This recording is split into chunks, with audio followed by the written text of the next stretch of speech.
Well, hello everyone. As I get a, oh yeah, You got a boop? Getting boops? getting boops. The bleep a bop a boop a boop. Who dares was poop good. you? It was Ellen sending a picture of the dead lizard that was stuck in the rat trap in the AV room at the Liberty Bowl for the last 2 years. Oh no! It's no longer a skeleton. It's no longer a lizard. It's more skeleton. Wish I could ban this person in the stream chat. Oh, I'll do that. I really need to get. Mod me. Can I? I think Mod. you are a mod. He's not. You're not? How do I do that? I would have a sword by my name. Is it /mod?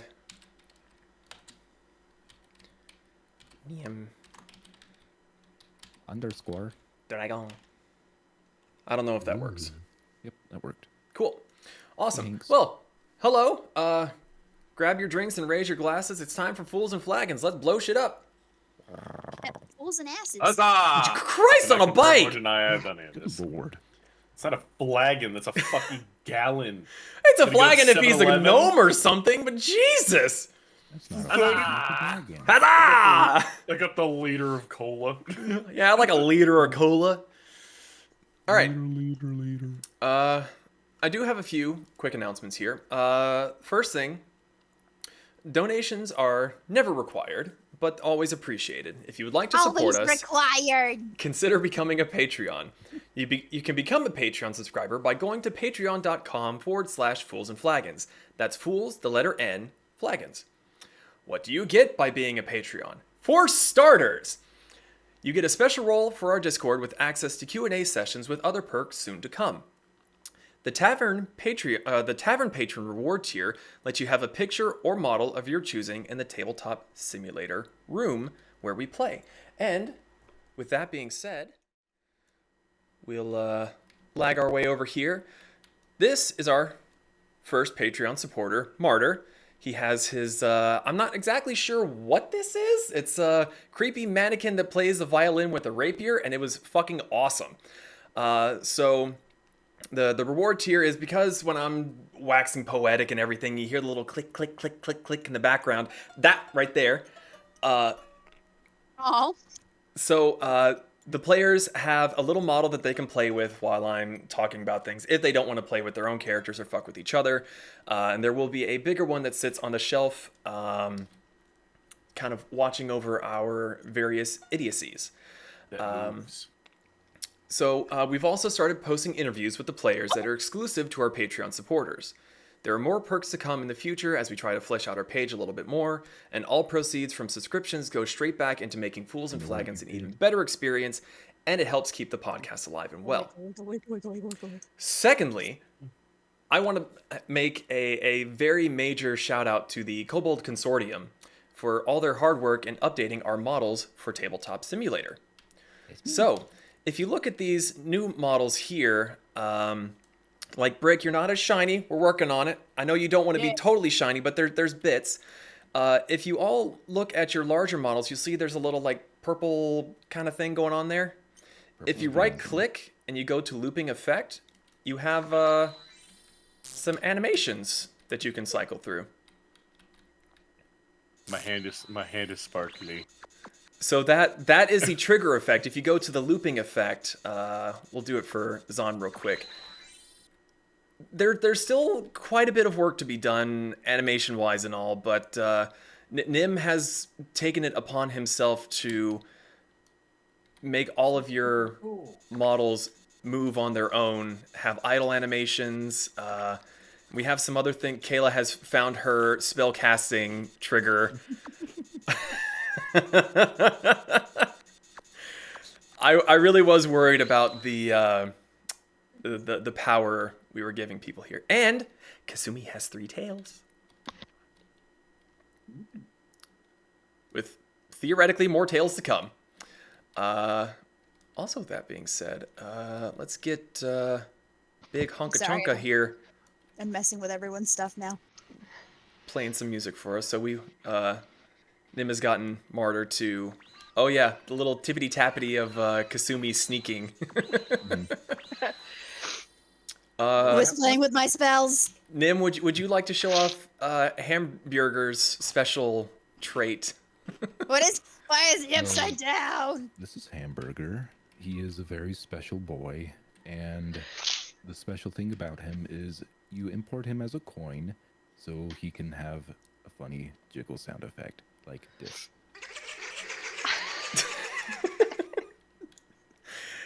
It also has different. I'm not sure how he's done it, but Hamburger now when you. Okay, stop. When you pick him up, he does his little growl, and when you drop him, he kind of squeaks. So anyway, Nim has been working hard on that. We have a lot of other plans in the works for getting some bigger, better things for the table as we're playing. So, other than that, anyone else have fun things to mention, talk about, announce? I just want to point out what Brick's trigger effect is. I just need silence for one moment. It's literally just him chewing on Yeah, something. yeah, it's him tasting new foods.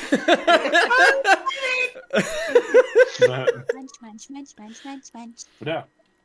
So Please consider our Patreon, for these things are very awesome. please, to my players, have some restraint. I will. Perfect timing. I did not know I was not muted. All I have to say is I can only think of the meme is, why can't you be normal? Hold on. Why can't you be normal? Oh, also, if you flip your characters upside down, Nim has put in your seat color in the Fools and Flagons logo on the bottom side of your model. Hit the letter F. That's so cool. So yeah, huge shout out to Nim and the Kobold Consortium for everything he's doing to make this just a little bit more of a personal experience for all of us. Listen. Thank you, Nim. Yes. Thank you! Wiggle. I'm gonna take away your privileges. I am going to delete Hamburger. Just to wind down. All I know is I'm happy that... They must hear a duck. Yeah, Hamburger squeaks or quacks whenever you put him down. Oh, yeah. All I know is I'm happy that we ended up using the putting people's thing on a a bench or something in the room. Yeah. That's pretty cool. I'm happy my ideas actually changes something. Yeah. He also has a little trigger effect where he's got music notes that come out. I saw him actually. Yeah, I saw him earlier where he was kind of like playing the violin with the sword. I'm like, that wouldn't work. Like, that's not a thing. It's D&D, You'd of be like, course it's a thing. "Oh, If they're one all of you broken." came to me wanting to be a bard and you said that you had a violin and you used a rapier for the bow, I would absolutely allow it. Oh no, totally, you should. Oh, But Well, no, you just- realistically, I forgot about you that. just use the blunt end because like a sword has like a sharp end, and then unless it's a double edged, you have a blunt end. I almost forgot about the little jar of fairies that Nim made as kind of a proof of concept that you guys can play with. Okay, so with all that being said, Kirsten will be muting and unmuting. She's slightly under the weather, but her and Kayla are championing through their various healthy things. Kayla's fine. She just got a shot. My arm is starting to hurt now. Mm-hmm. Yep. Yep. You get the knowing nod from everyone. Yep. And I nope, never felt that. have a Dog. yeah. Bowie has like a sword toy, and you just like with it. It's Dark Souls all over again. I see you, Brick. I had a headache earlier, but I think I've started it off with some water for now. So we shall see. And Drink gummy lots of bears. I think Bobby wants gummy bears too. Okay. So I think that about does it for all the shenanigans and announcements and everything. So let's get on into tonight's session. Last we left off, and I'm actually going to back it up just a little bit for anyone that may be new tonight. The party has traveled to the town of Trentonville in search of, at the time, unknowns to them, but now they know, Pez's sister, Sage Marigold, also known as Longshot Lapis, or Lapis Longshot. I think I keep kind of flip-flopping between them. It doesn't really matter. And they were on the search for her. Come to find out that she had been working for the most notorious man in the region of Drago, called Torre the Duke Barbosa. Come to find out that she was only working for him to keep her family safe, and learned from Pez that he reneged on the deal and killed her family anyway, thinking he had taken care of all of them. Unbeknownst to him, Pez was a magic girl and survived.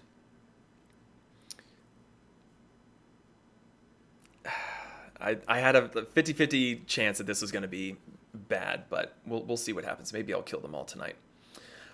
So they then hatched a plan with Lapis to ambush her erstwhile colleagues, temporarily steal their identities, and meet up with the Duke to try to take him out. They were successful, with Pez and Hamburger going down momentarily, but they got their outfits.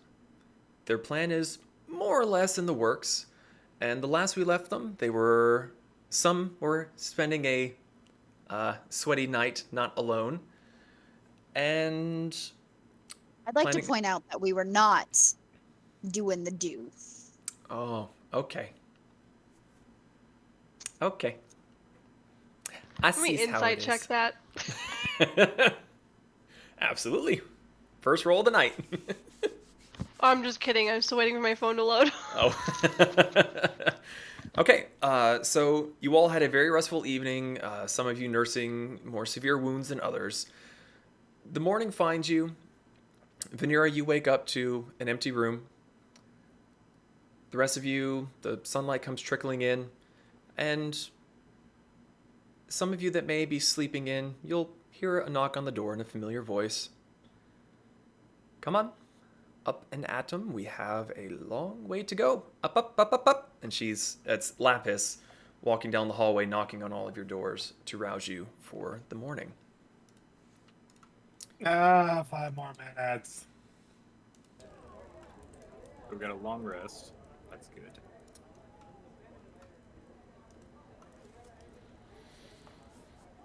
So, Here. Lapis is trying to rouse all of you, and when any of you decide to finally get up and open your door, you will find that she is no longer in the hallway. So, what are you all doing? Getting up. Putting on the armor. Going downstairs. Really? I would have thought that you would have slept in your armor. Get some Listen, food.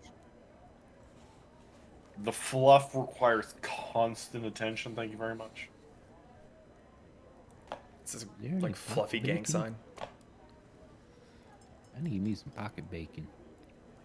Wait, If I remember correctly, I was sitting with my back propped up against Zon's door. Yes, I believe that's correct, because he had barricaded himself inside. Okay. trying to figure out how to spell bunny as a gang sign with my hands and it doesn't work. It's called, or what is it? The bunny. I will kill. Okay. Yeah, I know. Okay, so assuming from the rousing speech that's going on here that you are all eventually meeting downstairs. I'm just gonna That's sit there and correct. wait, and as Zon opens the door, I'll just whoop, fall backwards. Hello, Father.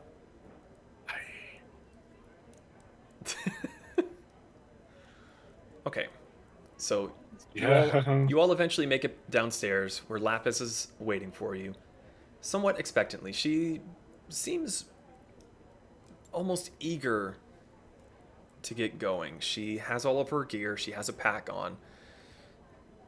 Well, are we ready to go? Good morning.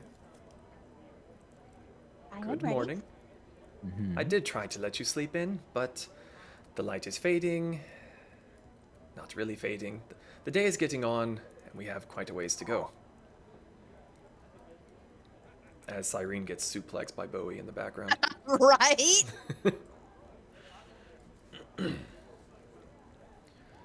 I guess we should go. I assume you all have your own means of travel. I have procured one of my own. Yeah, yes. Totally. Are you wanting us to travel in disguise, or are we getting in disguise when we get closer? I suppose that is up to you. If you would like to don your disguises and get used to it, maybe practice impersonating the people that you are to be. Otherwise, we can wait until we get closer. I may need to be helped. Who am I impersonating again? You are impersonating... I'm actually asking this. Oh, so- sorry. Yeah. I believe you took Kadrim's clothes. What's he like? Yeah, we'll find out on the way there. From what I've heard, he likes fire just about as much as you do. But Just, All if I anyone remember- speaks to you, threaten to set them on fire and you'll be fine. fantastic. So no change. So far that I know. What was that face? I was watching the dogs in the background. Yeah, it's we need a puppy cam, just like a lower third down in the bottom there. Friday night football, guys. Friday Night Football. Yeah. More like Friday Night WrestleMania. Give him the chair! Well, if there are no other tasks needing to be done, shall we be off? I believe it will take us 3 to 4 days to get there. Sounds good. I guess we should get started. Very well. So do it. Lapis leads the way. She heads outside, and she is on a what would equate to... Oh God, I had the name and I completely forgot it. Give me just a second. I wrote it down somewhere. I just gotta find it.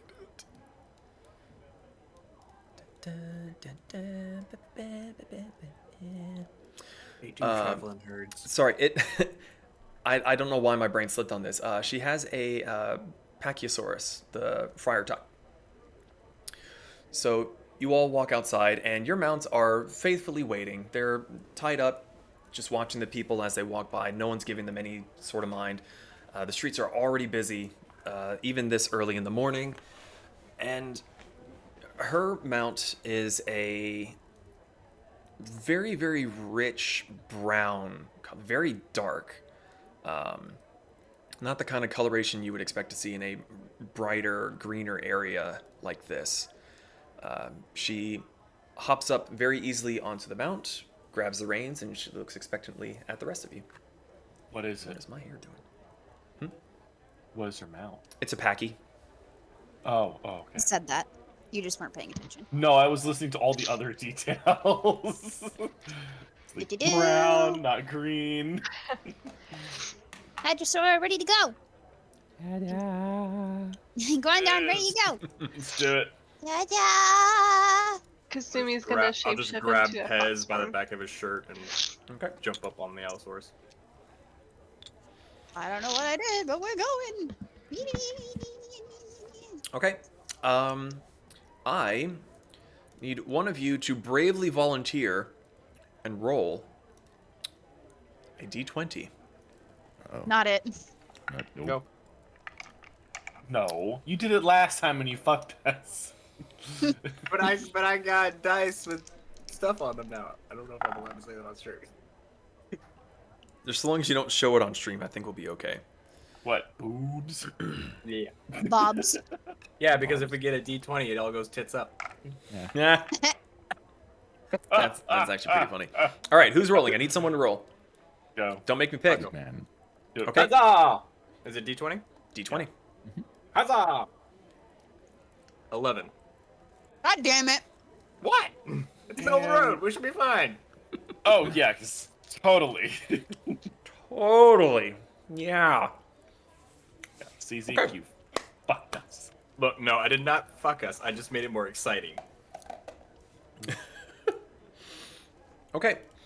So, you all head out towards the eastern side of the town.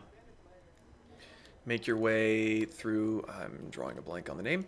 You make your way through the Mason Plaza, and this is a very, very pretty part of town. There's a bunch of walls, a lot of greenery. The walls aren't quite as high as the one in the tavern where you were staying. You can, especially when you're on your mounts, you can very easily see over top of them, and it seems very, very nice. The buildings look much newer than the ones near where you were. It would almost seem like as the city expanded, that's where the newer, bigger buildings were made, the people with more money and the other areas just kind of like, can't be bothered to upkeep with that. So, you eventually make your way out of the town. You see, past the railway station, the attendee there waving as you all head off into the distance over the savannah. Let's see. Where'd it go? There it go. You know, I used to know a girl named Savannah. She died in the savannah. That sounds unfortunate. Oh, it was. And dead Chunky. He did. That was a riveting story, little brother. Mhm. I mean, didn't even die, fighting valiantly. No, she just died. Rolled over dead. I don't like your stories. Sounds like dysentery. Oh no, we are the Oregon Trail. I don't know about you guys. I'll be fine. I do this. I've done this all the time. And I can make it rain at any point, so water's not really that big. And Okay. I need neither food nor drink. Bonus. Yeah, but You don't have a butt, so Brick kind of turns around and shows off like a very metal, a metal derriere. a metal butt. He goes, Miss. wait a minute. Spits on a rag. Make Shines. it sparkle. My shiny metal ass.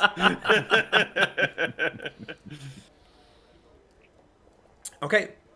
I need a marching order, please.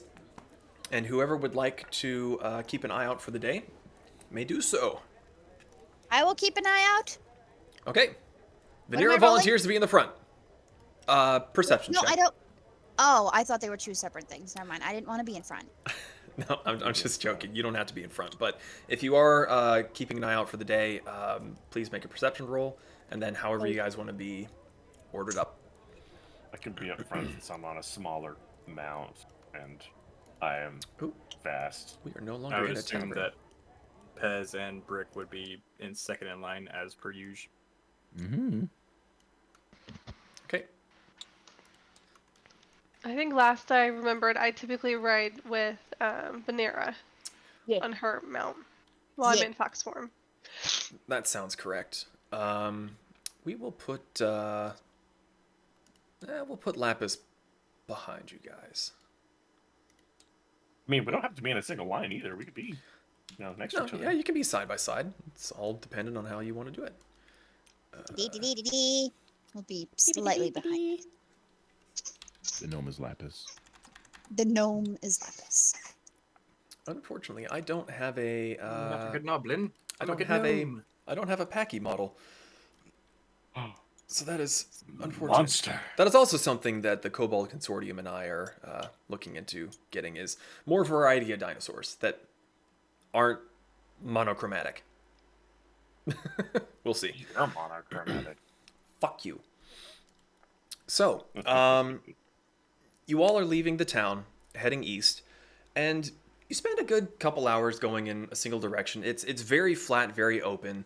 Vanera, what would you roll for keeping watch? 8. An 8.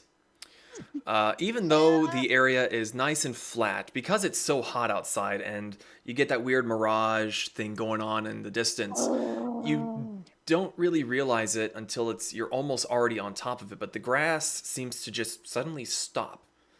And it's like you're back in the desert part of the region again. And it's just sand and rolling hills of dunes and the like. Feels nice out today.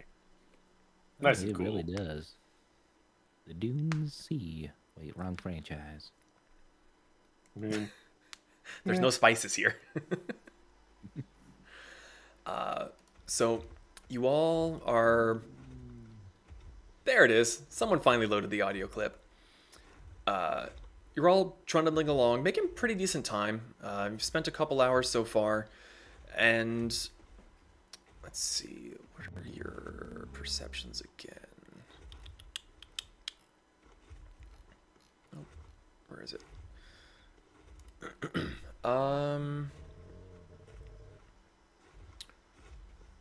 Zon.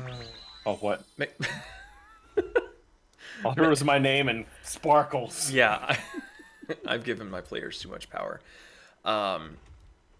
So where are you in the group again? I'm in the very front. You're in the very front. Roll a perception check for me. And Damn you. I'll First factor roll of that- the new dice tray. Yay! and I'll factor that into your passive perception. Is the gnome the perception. packy? Yes. I got a dirty 20. Dirty 20. Okay. So plus even 15. though Vanera has said that she would keep an eye out, the rest they're kind of talking. Pez is catching up with Lapis and just kind of getting to know each other again after the so many years apart.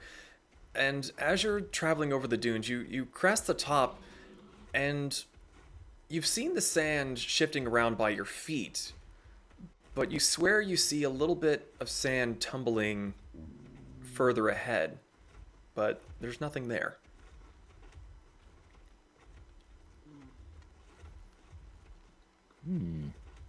Lapis? Hi?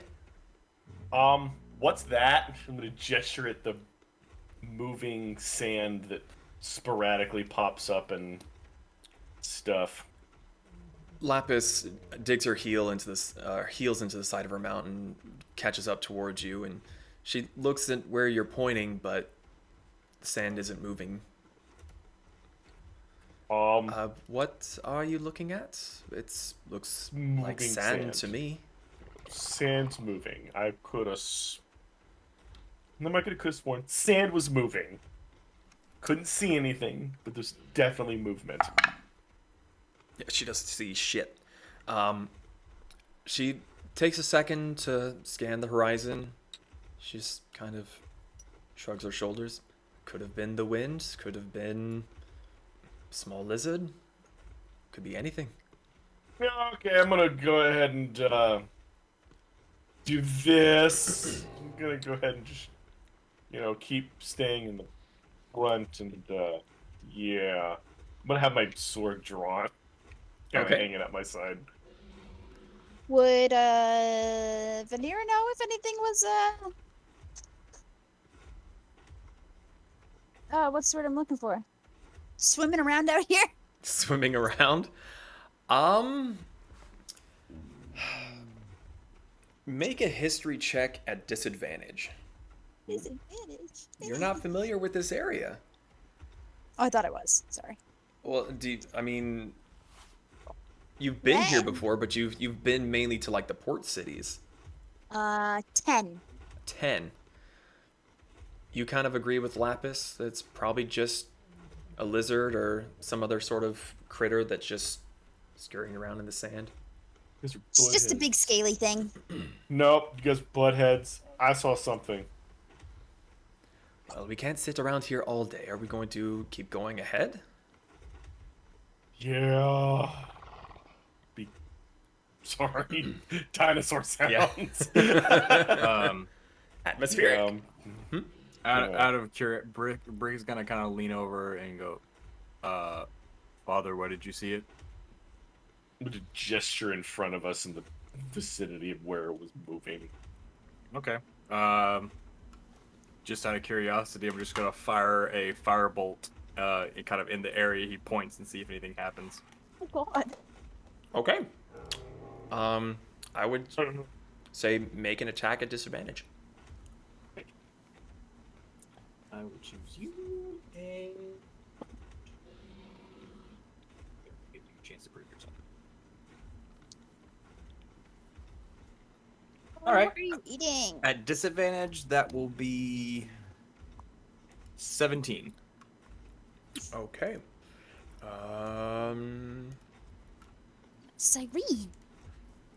Okay, so Zahn points off in the direction that he says that he saw it. And you've been practicing, you've been tinkering. So you kind of... Actually, do you have any... I've been meaning to mention this, but if you guys have any sort of flavor that you want to put on your spells, by all means say something. Because in my head, I just kind of imagine Brick just going like with his finger gun, but just sort of like... And then like fireball goes shooting out of his fingers. So if you guys have any flavor that you want for your spells, or if you just want me to make it up, I'd be more than happy to. But if you guys have any ideas, by all means, please flavor your stuff as much as you like. I kind of want it to be almost like Iron Man Arc Blast. Okay, Just, so like, from kind the of- palm. Yeah, it kind of like just twists into existence in his hand. Just Oh, Okay. so I'm expecting you to say the little teeny missile that he shoots out of his at the tank. So, Brick levels off his hand, takes aim, fires off a shot. The sand goes up in a massive eruption of dust and debris, and you hear how best to describe it? A gurgling, clicking sound. Just a... Brick, pre-roll for damage. Okay. Boy came running as soon as he heard me make that noise. Attack! God, that's. Oh, what? Sorry, wrong dice. Still would have been fine though. Dadgummit. Hold on, let me find the right dice for this. This one. Still pretty good. 11 points of fire damage. Okay. Not bad. Half damage. So, you all hear this gurgling, clicking sound and a bit of a high-pitched screeching as the fire seems to catch on to something that was hiding underneath the sand. And through all the dust, you see glints of black and like a ruddy purple and a segmented tail. As you are all focused on this, the sand here and there starts to move in 3 other places, some closer, some a little bit further away from you. I need everyone to roll initiative. Oh wow, that's actually really good. What's my initiative? Oh, balls. Not so Yay. good. Oh, balls. Oh. That's not bad. Got it. Yeah, sorry. 7.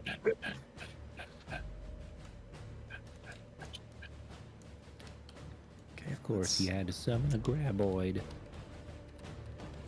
Let's move you guys out of the way real quick. Oh, no. Do you have models for this? Yeah. Oh I'm yes, very you curious have to models see. for this. Yes, I have models for this. Okay. Ian, I just want to say I love the dedication you put into this campaign. Yes, I love your over obsession that makes everything even better. Okay, so Yeah, this campaign sucked.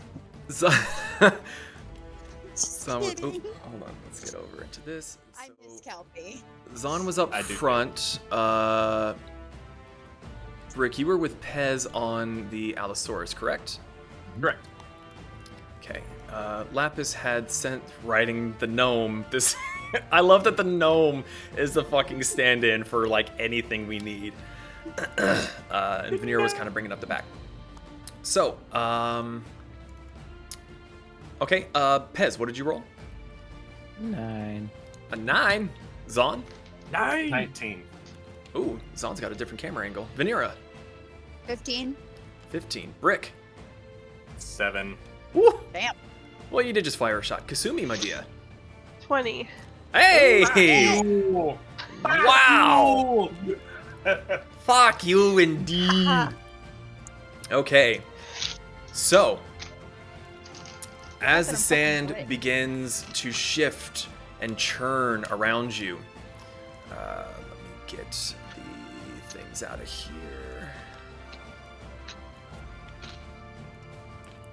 I'm chatting to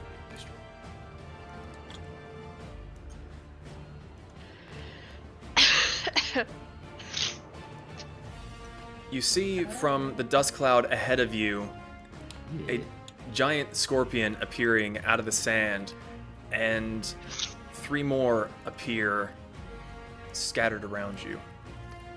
They don't look too giant to me. Told you guys. I told you I saw something. When I pulled them out of the bag, they got sized down again, so I'm about to fix that. Oh god. Look at how cute they are. Hey, go. Little bugs. Oh god. Funny thing is, I just got done playing Fallout today. It's like, yes, more rad scorpions.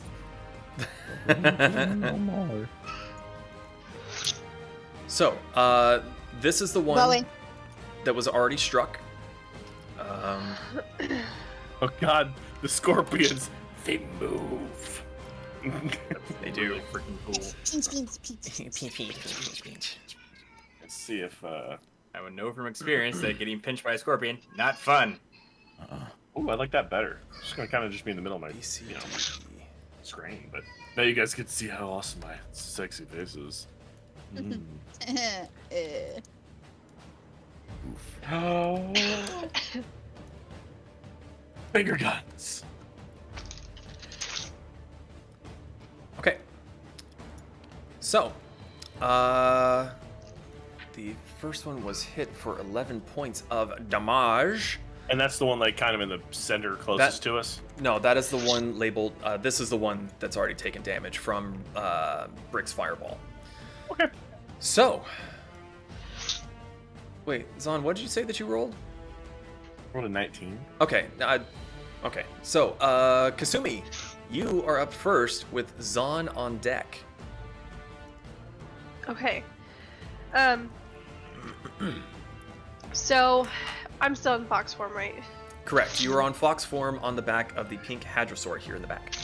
So I'm trying to remember if it's a full action to go back into human form. I'm pretty sure it is. I believe so. I believe it was either a bonus action or a free action to revert to fox form, but coming back into a human form, it was an action. Okay. So, I am going to hop down off of the dino and then run behind it. Protect me! And then I'm going to shapeshift back into human form and bonus action hide. Okay, so you're going to hide behind the hadrosaurus? Yeah, the dino I was on. Okay. Roll for stealth, please. Okay.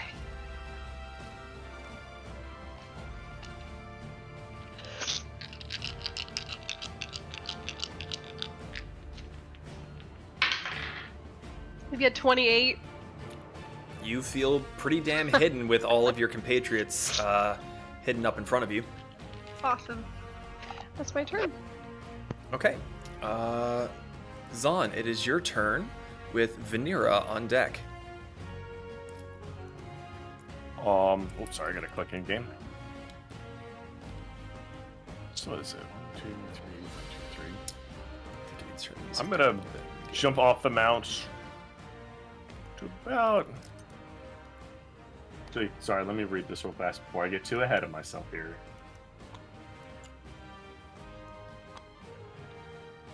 Sorry, moving the models around a little bit to be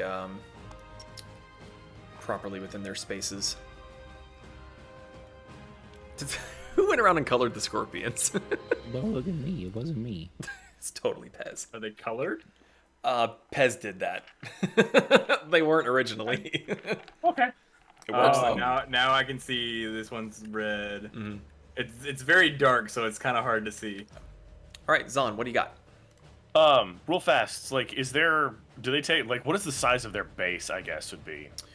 I'm trying to see ranges. That's what they're- I'm like, Sorry, they are considered a large beast, so they're technically taking up a 4x4 square. I misplaced these because I was kind of. So they're both within. So they're both within 15 feet of me easily. Yeah, this one's within 10 feet of you. This one is also within 10 feet of you. Cool. So since I already had my sword in my hand, it's gonna be fantastic flavor test. You see Zahn jump off his Deinonychus and while holding his sword slam into the ground and just ice radiate out of it as all of a sudden a blizzard just starts circling around it. Ooh. Okay. So, what is the spell that you're using? So it doesn't do anything innately other than anything that's inside this area. The spell's called Relentless Winter. Anything in the area, their speed is halved. If they start their turn in it or move into it or out of it in any way, shape, or form, they must take a Wisdom saving throw. On a failed save, they take 3d8 cold damage if they're good, or 3d8 necrotic damage if they're evil. Okay. Very interesting. And they take half as much if they pass, so. Okay, so at the moment, nothing is happening. There's just a blizzard. So, well, their movement speed is halved. Okay, Other than that. got it. And it's not affecting any of our party members. Okay, will it affect them if they move No. into it? You I get to can choose your who targets? it affects and who it doesn't. Awesome, okay. Does that do it for your turn? Oh, yeah, I don't think I can do any bonus actions, so, yeah. Okay, it is the Scorpion's turn. So, they have local fish. They have. So they're immediately going. Oh, they start their turn. So what was it? What was the save? Wiz. I don't actually think it said it. Hold on a second here. It said wisdom. Must just make a wisdom saving throw. On a fail, Okay. the creature takes damage. What is your spell DC? It'll be up above your list of spells. It'll say Spell like DC? it'll say like spell hit. Or Oh, 16. 16. Sorry. So a wisdom of 16. Oh, it literally says wisdom 16. Yeah, sorry. Okay, nope, that's a fail. That is a success. So, what happens with the failures and successes again? So, a success is half and a failure is full. So, Okay, so what damage do they take? rolling it right now. So 7, 8, 9, 10, 11, 12, 13. So 14 is the full damage, and 7 is the half damage.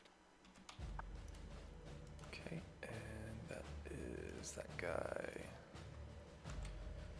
Okay, so these scorpions popping up out of the snow are not Like daisies.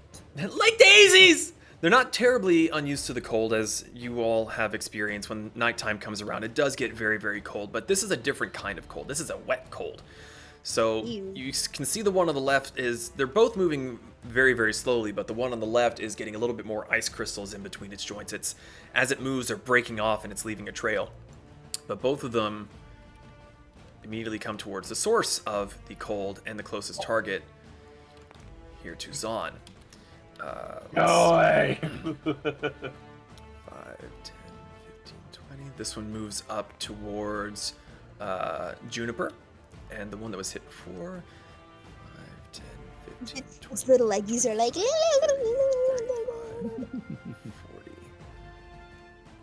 So, that one moves there. Can't quite get within range of anything. So, we will settle Zahn's deal first. Let's see.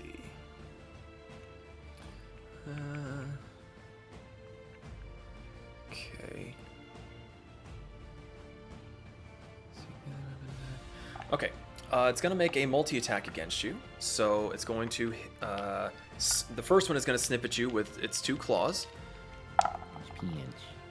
I'm going to say that is a miss and a miss with a 11 and a 5. Yes. Okay. It's going to make an attack at you with its stinger. Okay. That Stab, stab. is a 13. That'd be a negatory, El Capitan. Okay, so the first one is just too damn cold. There's too much ice building up in its chitinous I'm easily able to dodge.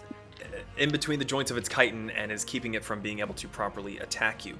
So the other one, who wasn't quite as damaged, is going to make the same 3 attacks against you. Snip, snip, sting. Oh, wow.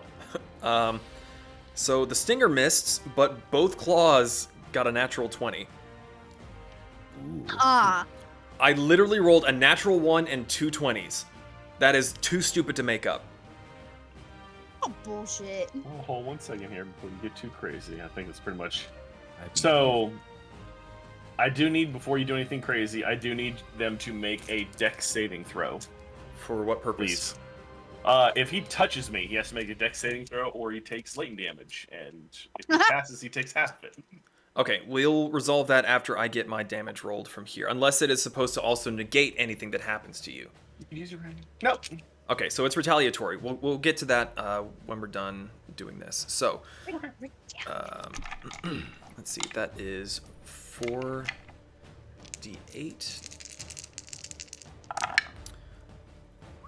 Okay. 16. 4, 5, 6, 7. That is 26 points of bludgeoning damage, and you are now grappled in one of its pincers. Okay. Which that just means that you can't move. Your speed is effectively. Oh, I wasn't sure if zero. I had to take a test or anything, or if it just automatically happens. It happens because it hit you. Gotcha. You can still break free when it's your turn. So now, what do I need to do for what you were saying? A dex saving throw. Okay. That is a 16. So is it ties passes, or is it half If it to meets, it succeed? beats. So If if it meets it. Okay, so it just takes half. So it takes 6 points of lightning damage. Okay.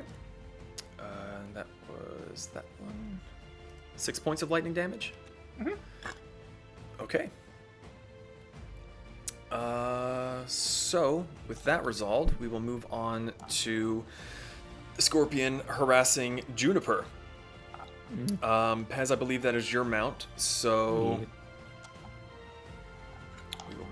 it will make the 3 attacks on the Allosaurus. With the 2 claw attacks, that is a brain hurt. 16 and a dirty 20. Both hit. Both hit. Okay, and the stinger also doesn't hit. I rolled a 3 on that. Does not hit. So, that is 2d8 damage. Okay, that is 5 bludgeoning damage, and Juniper is now grappled. Okay. So, all that nice, happy, hunky-dory is said and done. Vanera, it is your turn with Pez. You are on deck. I'd like to use my movement and go right here. 5, 10, 15, 20, 25. Oh, Very nice.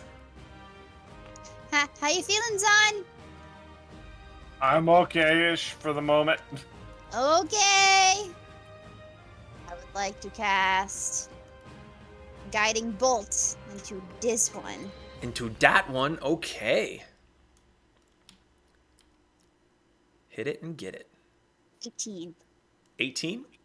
Mhm. 18 hits. Roll thine damage. Oh, I'll make sure. I would like to. No, I don't want to cast this. Cast it. This is 11 radiant damage. 11 radiant damage, okay. Okay, so Vanera hops off her Hadrosaurus, runs off to the side, checks on Zon, and as she gets over there, she just shoots a guiding bolt into the side of the Scorpion. Does that do it for your turn? And then for my bonus action, I would like to make sure I can do a bonus action. I would like to cast Spiritual Weapon. It says like, oh. You cast the spell beforehand.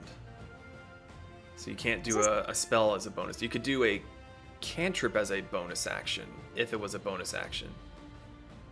But you wouldn't be able to do Guiding Bolt and Spiritual Weapon in the same turn. Well, casting time says that it's one bonus action. It's Right. If I know. if you would cast that as a bonus action, then you could use an action cantrip. No, I'm getting what you're saying, but Yeah. I'm just wondering why it pops up as a bonus action then. it's one of those things that's clarified in the main rules that's not really stated on the spell specifically. Even It's it's basically just like one spell per turn. Cantrips Right. don't count. Yeah. So if you have a bonus action cantrip, you can do it this turn. no, nothing pops up as nothing pops up as a bonus action besides this, so that's why I'm confused. Because it says that I'd be casting it at 2nd level, so I'm confused.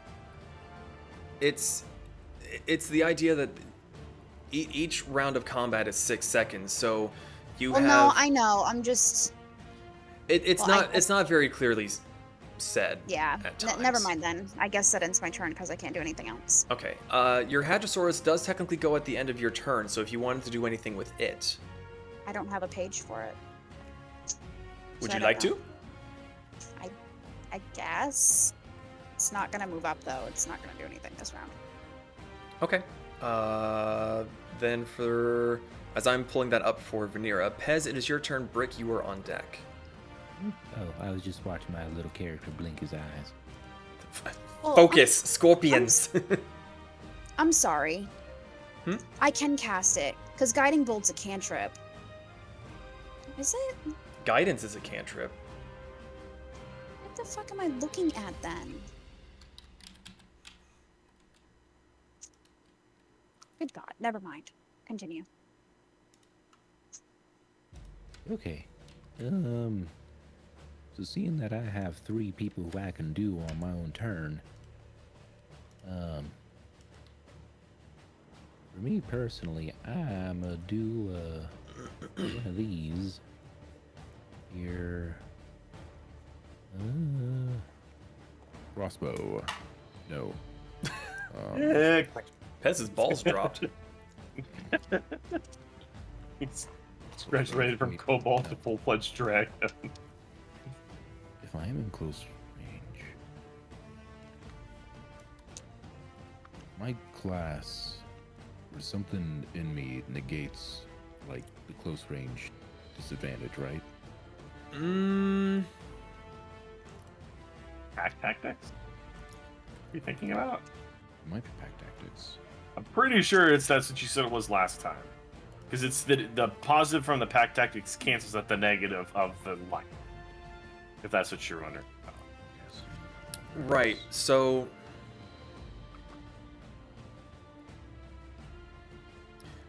yes, pack tactics would give you an advantage for something that's within 5 feet of the creature, if the ally isn't incapacitated. And since you are within 5 feet of it and you're trying to use a gun, that would give you disadvantage. So I would say that those would cancel out. Okay. Well, then I will use my standard crossbow to hit the scorpion, Okay. which is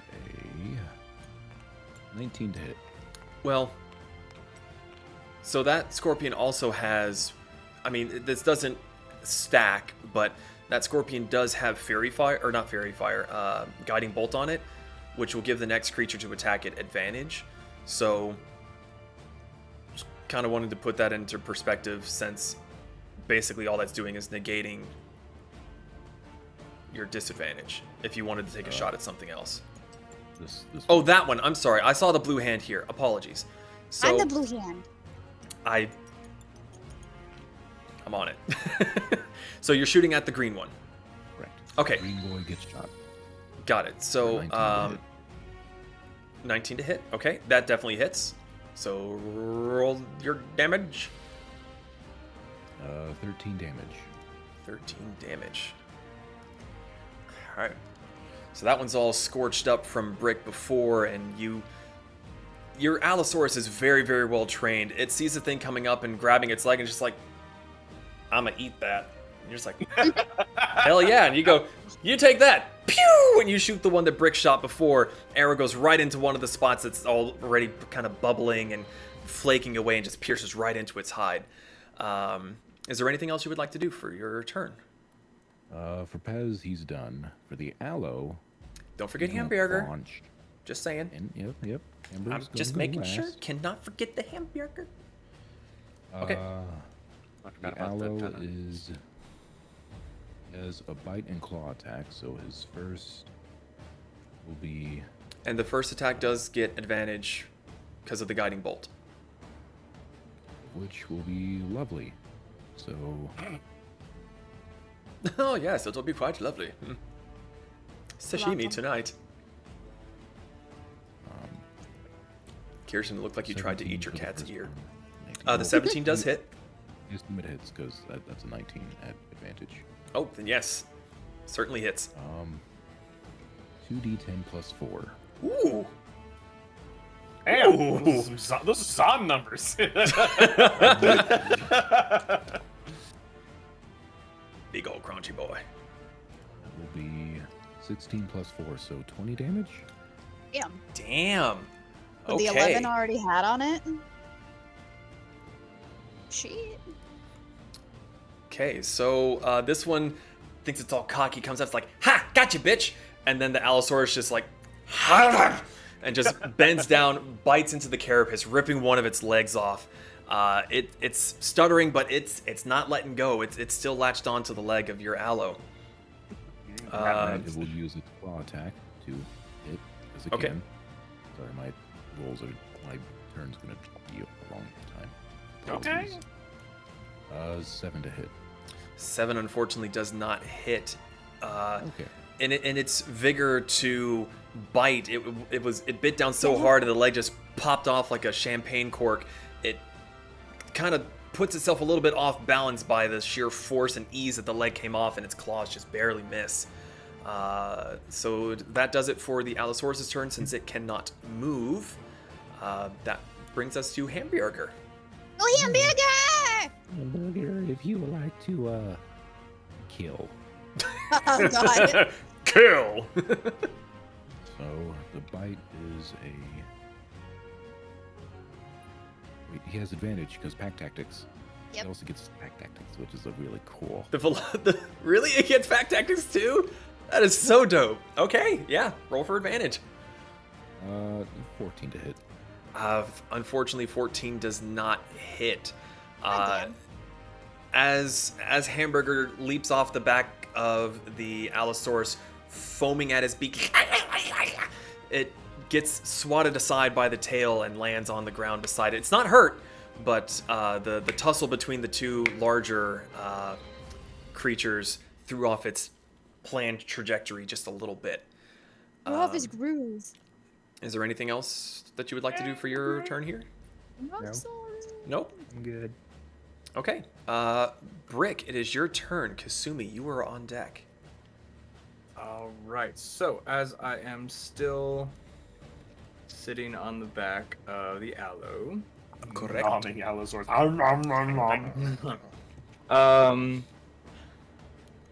just to make sure, so they are 4 squares, correct? Yes, they are considered large, same size as the Hadro and the Allosaurus. Probably not going to work, but I'm going to try it anyway. I need the one I hit with the firebolt to make a strength saving throw. Strength As saving I throw. try to telekinetically pull him toward me. Oh, God. Interesting. Okay. That's gonna be a 5. It's a 5. He fails, and you all just see the scorpion be pulled through the sand towards me as I kind of like Darth Vader use the force. So like Brick waterboarding is sitting these there watching things. Pez go after the other one. He's like, all right. Eyes glow brighter, hand grips and pulls, and the scorpion claws digging into the dirt, or the sand, digging big. How many?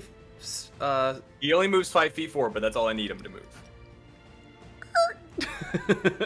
And now they are both inside that 3x3 square. And I will use biological discharge, so you all hear the very familiar sound of whoop, whoop, whoop, So- as Brick's chest glows brighter. What was the first spell that you used? Was that... That's a bonus action that is part of my telekinetic feat. Okay, so it's not a not spell. a spell. It's just an ability. Okay, very cool. It's Okay, just a so bonus action I can do. Trying to tell Darth Vader how many spells he can cast. Fuck you. That's why you do this. okay, so what needs to happen with the bioelectrical discharge? Is that a... So they are both going to make a. Let me make sure about this. They're both going to make Constitution saving throws. As you all hear this familiar, like Godzilla movie, as his chest and all of him grows brighter, and it's channeled up into the same hand he used for telekinetic shove, and like a Tesla coil, beams of electricity just kind of arc out into the two scorpions. All right. Got a dirty 20 on the one on the left, and I got a 9 for the other. Okay, so one pass, one fail. Okay, what's the damage? Damage is going to be. Make sure I get this right. So the bioelectrical discharge, is that coming from you, or is that from a point that you decide? That is it is centered from me, but it is a 3x3 cube in front of me. It's not me Got as the it. center. It's out in front. Got it. Kind of like Thunderwave. Yeah, it's reskin Thunderwave is what it is. Fair enough. Okay, that's going to be 13 points of lightning damage. Okay, and it's half for the one that was successful? Correct. So that's Okay. half to 6. So, how many points again? 13? 13 total, half to 6 for the other one. Alrighty. So, they're both now looking very, very hurt. The one on the left, or on the right, that the Allosaurus is currently nomming into, you pulled the other one, and it was perfect timing as the Allosaurus whips its head back around and puts it right into place again, where you're able to hit it and not Juniper, who you were riding. And it is sizzling, it is burning. Brick, for the first time, you swear you know what it feels like to have your mouth watering as the smell reaches you of cooking carapace. The one that you had shot with your firebolt before, its movements are slowing and it seems a little erratic after getting shocked, but it's not quite on death's door yet. Right. Is there anything else you would like to do with your turn? I still have my movement, so I'm going to take out my sword and shield, jump down in front of Juniper, and just kind of like with my axe, like bring it on. Okay, so somewhere about there, or Yeah, right okay, there. Noodles. so not that far away. I'm not going to make you. Bring it on! Not going to make you do an acrobat. Well, I was going to say I'm not going to make you do an acrobatics check because it wasn't that far. But then the noodles thing is like, I really just want him to faceplant now. Do it. No. Do it. You are God. No. This is really awesome. I'm loving this. My arm Okay. hurts. Oh, wee lamb, take it out on the scorpion. I'm trying. Actually, before we get to Kasumi, I did forget about Lapis.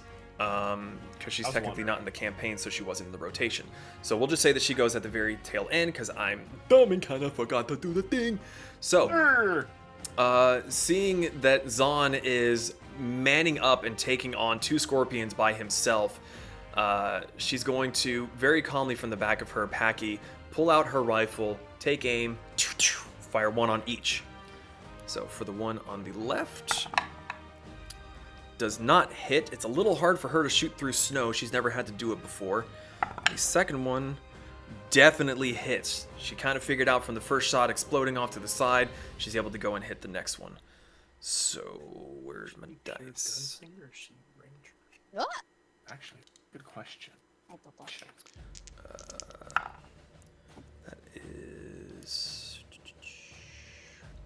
That is 17 points of piercing damage on the one on the right. You looking? You want to play? I want to roll dice, Mom. Okay. He was. He was Let's see. Is there anything else she is able to do?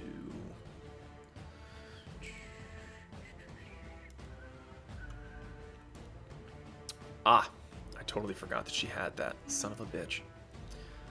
Well, it's no biggie. He's fine. He's got this, right? It's on. Okay.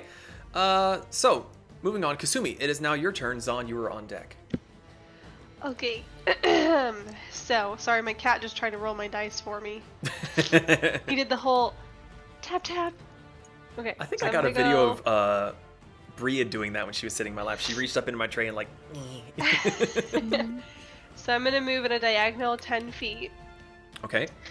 and then I'm gonna shoot chromatic orb at this guy. Okay. I'm you gonna you were shoot definitely it- stealthed, and it's in melee combat, so you 100% have advantage on this. Coolio. Oh, okay. I did not need to press that. So let me go ahead and roll for it. Mhm. You said it was with advantage? Yes. Awesome. Good. So that is a 19. 19 hits. Roll your damage. Okay. What's the element that you're using? Just out of curiosity. Poison. That's what I was trying Oh, to click on, but it poison. rolled the damage for me. Got it. So I can go with the damage that I accidentally clicked, or unless you want me to roll again. I didn't see what the other one was, so I'm gonna leave that up to you. You could totally lie to me if you want. I'll just go with what it rolled since Do I it. accidentally clicked it anyways. So 16 points of, acid damage. 16 points of acid damage. Okay. And then I'm going to continue out my movement to basically get right behind Juniper. Up Okay. her And butt. then I'm up her butt, and I'm going to bonus action hide. Upper butt. Up her Ace butt. Ventura. Up her butt. Joke's on you. She climbs in, and then at the last second, she jumps out of the aloe's mouth as an attack. Oh wait, Like, quick questions because I'm not completely used to playing a rogue. Sure. Uh-huh. Do I get the sneak attack damage on that last one since? Oh Dawn yeah, is within yes, 5 feet? yes, Okay. definitely. I'm not used to playing a rogue. Which Okay, one did not you hit? The bad. blue one? Yeah. So that is an extra 13 points of Shit. damage. An extra 13 points of damage. Okay. So hearing the 2 shots ring off and hearing Zahn go, "Come at me, you fuckers!" You jump out from behind the Hadrosaurus and run over towards Juniper, letting loose a chromatic orb. You see a weak spot where Lapis's shot had taken out a chunk of the carapace, and you're like, "That'll do." This green glob goes shooting through the air, lands right into that hole in the carapace, and you see the scorpion seize up, and this green, gross bubbling appears as the hole gets wider and wider and wider, and this one slumps.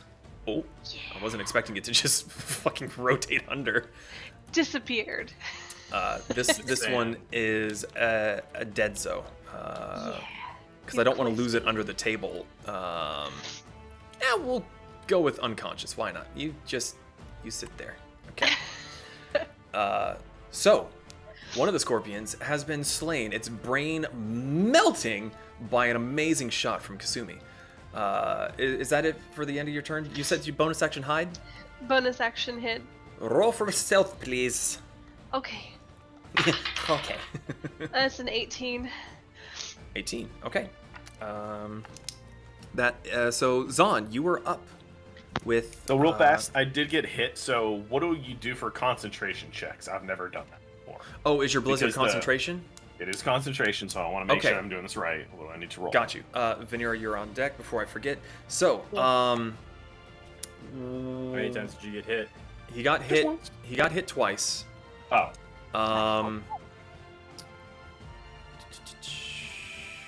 None of it was higher.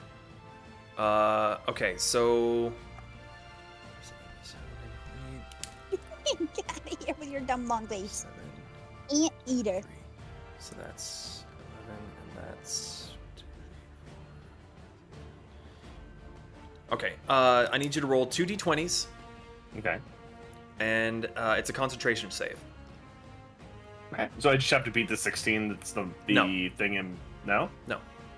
Okay. And I add whatever the saving throw plus is on my thing. Correct. Okay, so 16 plus 4, so one's a dirty 20. That's a And pass. then the other one's a 17. Pass. So even though these things are snipping at you, you're keeping your freezy freeze going on. So the way concentration works is if you were hit with a concentration spell, you have to pass a DC of 10 for concentration, unless the damage that was dealt to you halved is higher than 10. It would have It's a to lot do of weird math. 22 damage to be more than 10. Okay. I just want to make sure. Again, Yep. I've never used this before, so. No, you're good. Thank you for catching up on that. I was not aware that it was a concentration, so I appreciate that. I should do a little bit more digging into your characters to make sure that I don't get the wool pull over my eyes. No, this isn't concentration. What? No, it just happens there forever. Okay. Yep, so that one to your right is smoked, and the one to your left is still there, and your freezy freeze is still going. Okay, so I will go ahead. I'll use Howling Blast at second level. Why not? Okay. Make this one flexible. That's a natural fucking 20. Okay. So It's that all right, I is. beat you to it. Oh, 1 second. I need all of my d6s. I really walked into that one. Sorry, I need 10 of them. Boom! And I did kind of forget to mention when it was your turn, but your mount technically goes... Well, you jumped off your mount, so no. never Yeah, I mind. was about to say. I got done with it. I'm like, nah. If you were still riding your mount, I would say you could do that, but you hopped off, so it's just sort of sitting there patiently waiting. I rolled 6 5s. I just want to point this out. So that's 36, 40, 3. You can keep 7. adding, or you can just add whatever flavor you want to kill this thing. So all you guys see is this blizzard swirling around that just lifts off the ground as it slowly evolves into another spell, and you just see this massive spike of ice just hover above it before impaling the thing down into fucking sand. The sand went from yellow to white to a gross green ichor of just as this ice spike just drills right down through the center of its back. Legs splayed to the side, pincers laying hither and thither. And then I it use is my sword dead. to ungrapple my fucking self from its claw. Just walk away. Not so much necessary, but for flavor, it's pretty dope. And that was your movement. Yep. Okay. I just want to keep these out. I don't know if I'll need them. So. Okay. That's it for your turn. Yes, that would be it for my turn. Okay. It is now the Scorpion's turn, again, for what's left of them. This one is going to turn and come after you, hearing all the ruckus. And it is going to make its 3 attacks. It just sees me eating one of the legs. Ew. Um, You beat me to it. Okay, so the claws miss, but does an 18 hit? Yes, it does. Okay, so you come walking over to it, looking all dope as shit, and it goes pinch, pinch, and your dog's like, ha ha! And you feel a stabbing pain in your shoulder as the stinger whips down and strikes into you. That will be... that is going to be 10 piercing damage, and I need you to make a Constitution saving throw. 1 second, real quick here. Why? You said a Constitution saving throw? Constitution saving throw. That would. Oh wow, it's another natural 20. Okay. I think I'm gonna be just fine. Irene. I will also need you to make a. 1 second. I have math to do it myself. Fucking wait your turn. Not bad. I was alt tab. Sorry, I couldn't see. So that is. Will Wheaton, wherever you are, we're sorry for him. He's taken all of your luck, hands down. Okay, so that is 6 points of poison damage because it was halved by your successful roll. You feel the poison enter your veins and your shoulder starts to cramp up, but you're like, I'm good. Flex as the poison shoots out. Just Okay. So what was it? That's 16 deck save. what? I need you to make a deck saving throw of 16 Oh, or I higher. thought you said death save. I was like, hang on. Same. Yes, I've looked at him. He is now dead. What Make a is death this? saving What is throw. this that you're using? It's my Wrath of the Storm. Any creature that hits me has to make a deck saving throw, and if they fail, they take lightning damage. Is that every time? Up to five times, yeah. Up to 5 For a times. short Okay, rest. so this will be the second time. Got it. I'm marking them off. Don't worry. Just trying to keep track, making sure I know Is what it you guys are is it able to do. your wisdom modifier? Yeah, I think it gives me as many charge. Yeah, as many as my wisdom modifier, which is 5. Yeah. Fucking smart ass. Deck save, right? Yep. That is a 18. So it just takes half. And that's going to be 5 points of lightning damage. Okay, and that was that guy. 5 points. 5 points. Okay. Next up is the only other remaining Scorpion, who is still locked in vicious combat with Juniper. Click, click, click, click, click, click, click. It's going to continue making its attacks against the larger creature, because... Actually, no. It's going to make one claw attack against Juniper.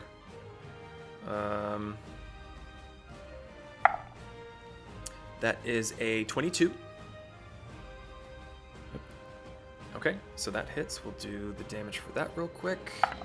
That is going to be 4 bludgeoning damage to Juniper. It is going to make its other claw attack against... Yes, it is within... against Brick, who jumped down as now a new fleshy target. No, that is a 7. Man, these guys are all over the fucking place. As you block the claw with your shield, it's going to lash out at you with its stinger. That's a little bit better. That's a 21. Shield.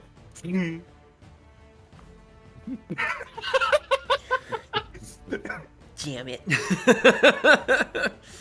Okay, so Way to let the DM have fun, asshole. so you block the pincer with your shield, and you're like, ha! And you see a shadow, and without even thinking about it, you just whoom, sparking energy as green starts to drip down the shield and falls to the sand, doing fuck all. Okay. Vanera, it is your turn. Pez, you were on deck. Kill it, Lady V.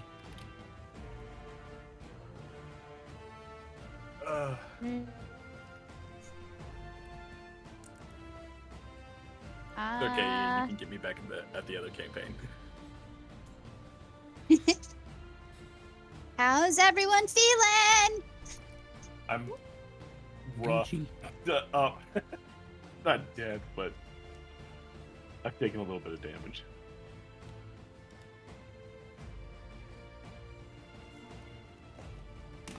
But eat my cheese while Vanera decides what she wants to do. That's a good question. How much health do I have? 2, 3. Oh, that was in game. I was like, the fuck is eating that loud? Sounds like me. It was a brick. Someone I- activated brick.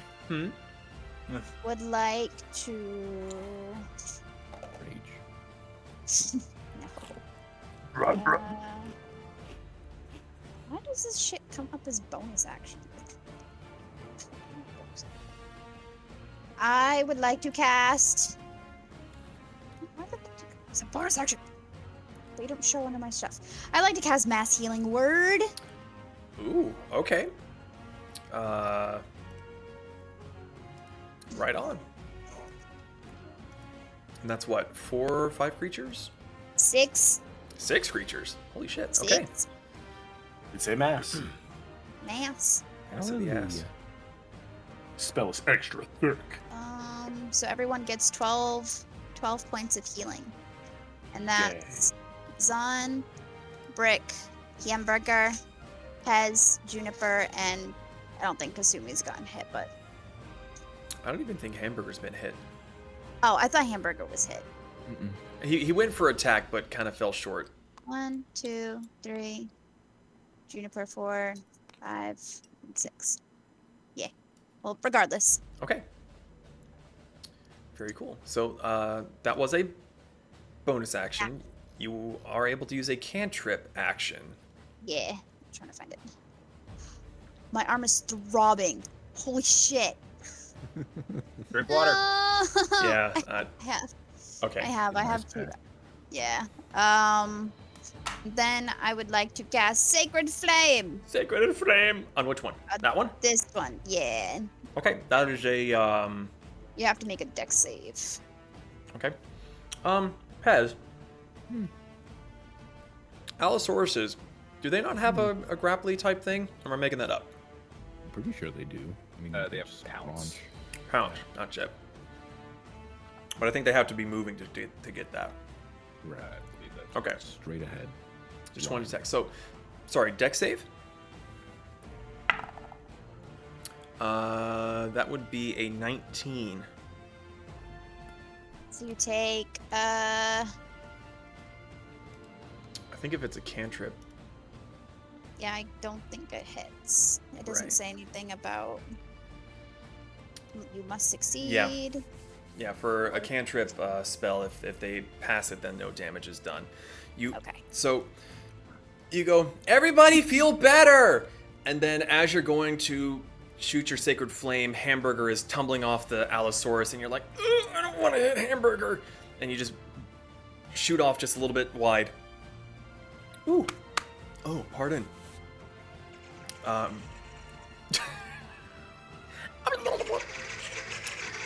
Oh god, Hamburger's so big. So are you gonna stay put? Yep. Okay.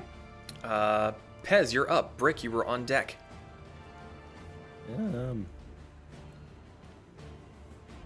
Icky, go get a nice pack. I'm fine. I got water. I'm tired. Allo gonna do a crunch. You're going to do a crunch? Hello. Allosaurus. Well, the Allosaurus technically goes after you, so if the Allosaurus is going, then that would skip your turn. Pez is gonna do a shoot. Okay. Okay, which one are you shooting at? The one with Zon or the one right next to you? One was on. Okay. 16 to hit. 16 hits. Y'all can go outside. 6 damage. 6 damage. Okay, so you're sitting on the back of the Allosaurus as it's fighting, and you can't quite get a shot at that one. You're like, and you take another shot at the one off in the a little bit further away, and it does strike true. The arrow is sticking out of its body with a little. They're both looking really, really hurt. Well, I think it's time for my aminals to get the kills.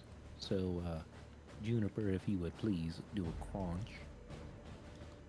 Okay, crunching the one next to you. Only they got pack tactics.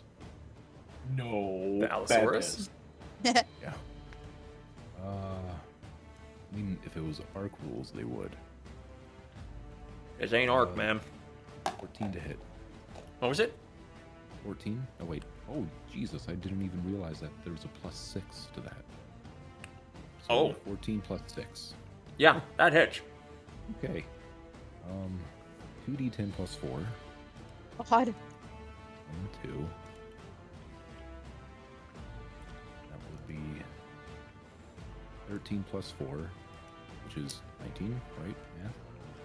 Yep, and that will be enough. So, as you take a shot and you go, Juniper, hurry up with your snack.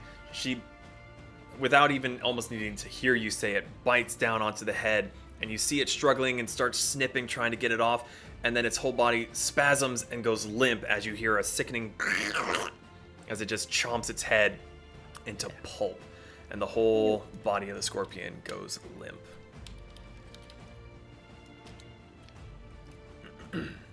So that one is now a deceased and Allosaurus food. I believe that leaves us with Hamburger. All right, you little meat missile, go eat him. Did you say meat missile? You just killed me. Oh yeah, where'd you go? Yeah,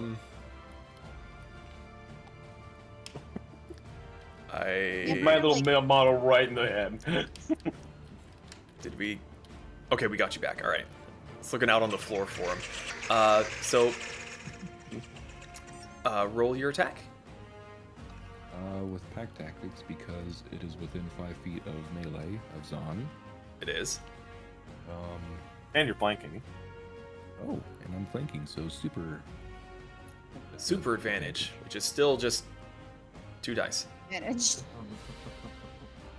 It'll be an 11 and 18, so the 18 I assume would hit. 18 hits. Awesome sauce. For his bite attack, roll away dice. Bite is 1d6 plus 2. Here's my d6. 1d6 plus 2. I'm rolling digitally because I gave my brother all my dice. So 7 damage. Wait, 1d6 plus 2. I'm dumb. 3 damage. 3 damage. So, Hamburger, having jumped off before and seeing that Allosaurus taking care of that one, you see a little plume of dust like the Roadrunner as he sprints around the backside and jumps and starts gnawing on the tail of the scorpion and just digging into it. It's looking very, very hurt, but it's not quite dead yet. Not dead yet. Anything else for your turn, sir? He does have multi-attack, so he could do his claw attack. If you'll allow. Yeah. I thought you were. Wow. I thought you were deciding whether or not you wanted to attack or not. Yeah, if he's got multi-attack, use multi-attack. 11 to hit. 11 does not hit.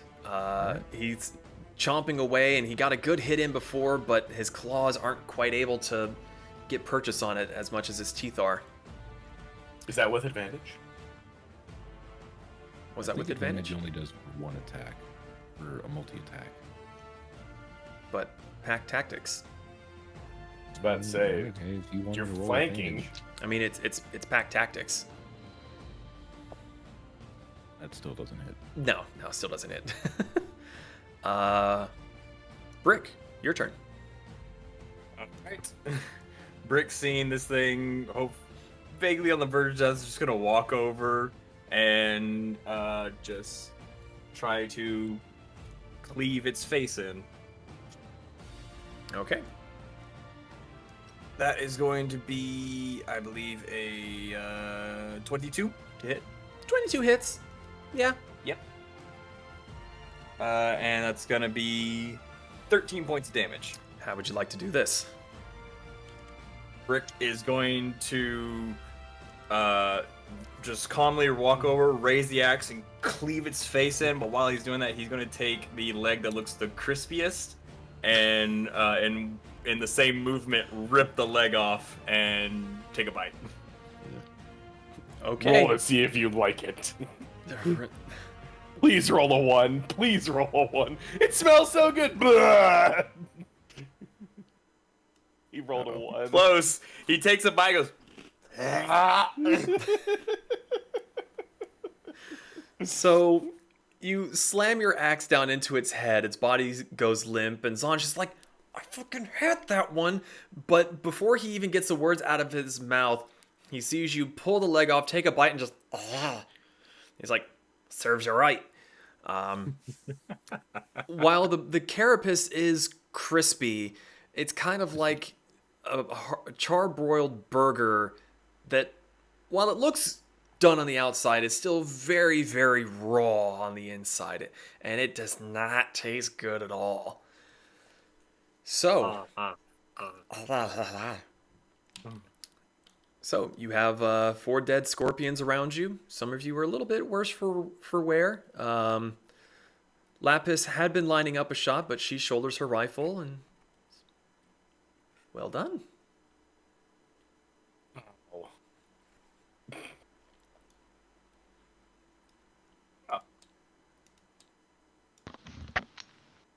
Everyone all right? Mm-hmm. Brick, been what are worse. you munching on? Nothing. Just throw the leg. You know you're supposed to cook it first, right? I thought it was cooked. It smelled nice.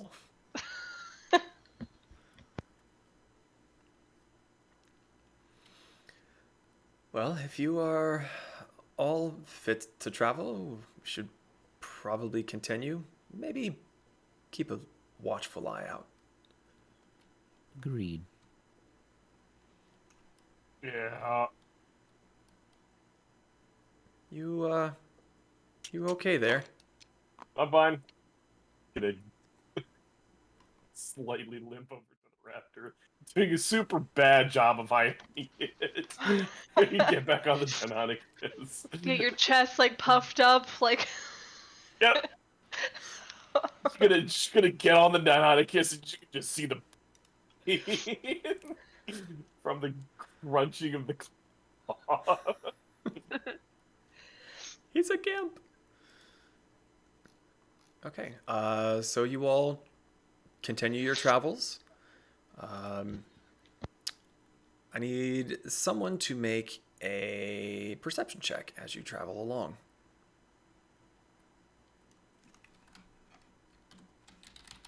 Want me to do it? Yeah. One of you needs to keep an eye out. 14 plus 5, 19. Okay.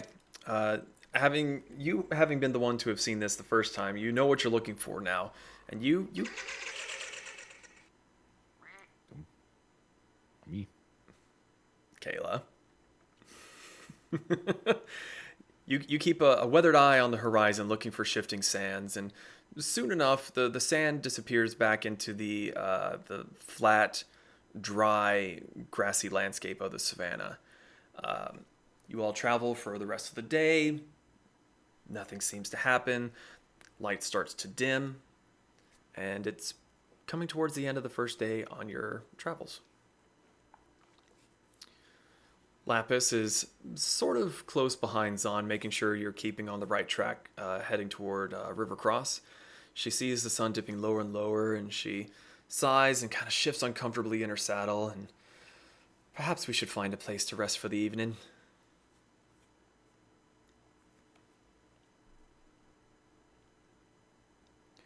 Here's as good a place as any. Gonna say, talkative bunch, aren't you? I mean, Alright. can we look? It's pretty much just flat here, right? Like, there's nothing around here. Make a perception check.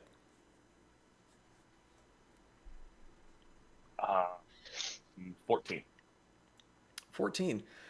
With the long shadows of the sun, it kind of plays a little bit of tricks because it'll hit a tree that's off in the distance, but the shadow stretches so far, it's hard to tell if it's a hole in the ground or if there's a bit of a hill.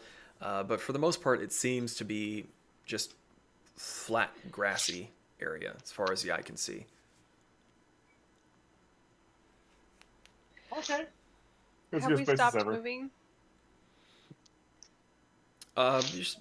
No one has said so, so I would assume that you're kind of walking and talking at this point. Kusumi's gonna shapeshift back into human form and just kind of be like lounging. Well, I have shelter whenever you guys want it. No, it would be as good a time as any, I suppose. Yeah, before it gets cold. Mm-hmm. Okay. So Kasumi hops down, Mhm. goes through the routine. Are you still sketchy about the bag? Are you a little bit more She- comfortable? So she's like trying to hype herself up for it. And she's like, okay, I got this. I got this. So she's going to walk it over, set it down, stare at it for a second, and then she's going to activate it and take a few steps back instead of run this time. So you see Kasumi kind of pacing around the Hadrosaur like, you got this, you got this. And the camp erupts from the bag. Lapis and her Packy, who have not seen this before, she is startled a bit by this. She pulls on the rein, and the Packy kind of lets out a groan of protest. But soon enough, the camp is ready. The chairs are set. The fire's lit. Is there anything else you would like to do before you rest up for the evening? Don't everybody speak up at once. Mm-hmm. No, I'm good. Can't think of anything. Are you burying the scorpion? You're dead. Okay. All right, we need a bit of ambiance. It is nice Ambiance. ambiance. Kenny G, why don't you serenade us? I know it's not Kenny G, but it's the first one that came to mind. Lapis is sitting by the fire. She's eating a little bit of her travel rations, and she looks to the rest of you. Not terribly used to having company. Do you take shifts for watch? Oh, yeah. Yes, we do. I'll go ahead and take first. I'll sit up with you. So I can actually take 2 watches, correct? A watch and a half, I believe, is what we decided on. Right. Watch and a half. Oh, you can't have one of Feel those. free Go to away. wake me whenever, and then she's gonna just curl up into a little ball. In human form or fox form? Fox form. Okay. I just imagine Kasumi curling up and going, shit, I forgot. Just act natural. Maybe they won't notice. Okay. So, Brick, if you would make a perception check for me, please.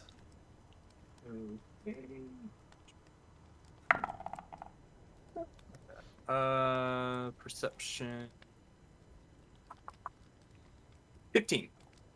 15.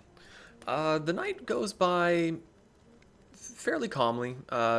Nothing really of note to see. It's a very clear night. It does get chilly, but you're not too bothered by that. And you start to notice that Lapis isn't really keeping watch per se. She kind of keeps finding her attention drawn back towards you. Kind of like staring, and then as soon as she notices that you look over, she kind of looks away and sort of looks out around. I'm asleep.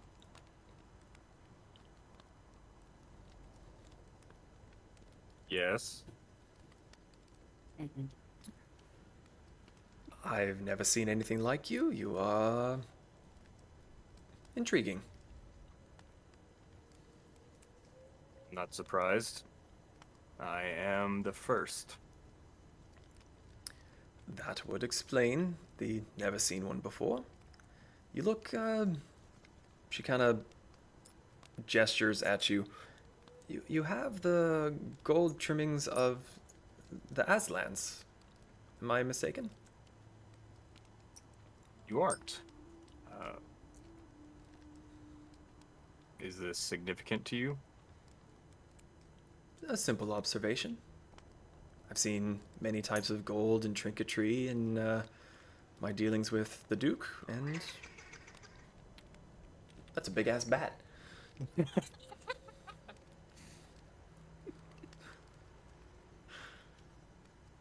It was revealed to me that I was a project between a dwarf and an Aslan. Makes sense. They are both very crafty. You seem fairly successful, having watched you fight twice now. I thank you. In fact, if it hadn't been for a interesting mishap, I might not be here at all. They couldn't get me to work. Interesting. And you, apart from your appearance, you seem like anyone else you would see wandering around the towns.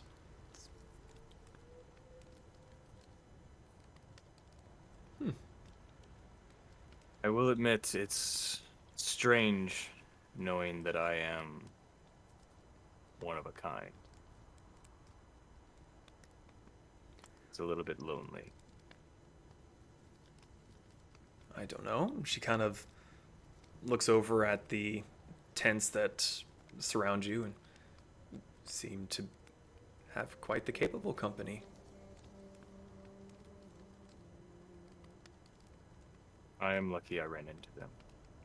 Or should I say I'm lucky that they were there when I was ran into. I am most certainly interested, but I do believe our shift is coming to a close. We should rouse the next ones. Before we Perhaps we do can that, speak more.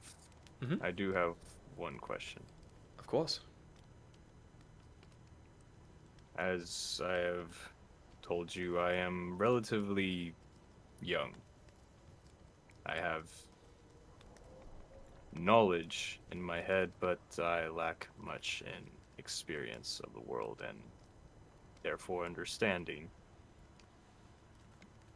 You are not actually blood related to Pez, yes? That is correct.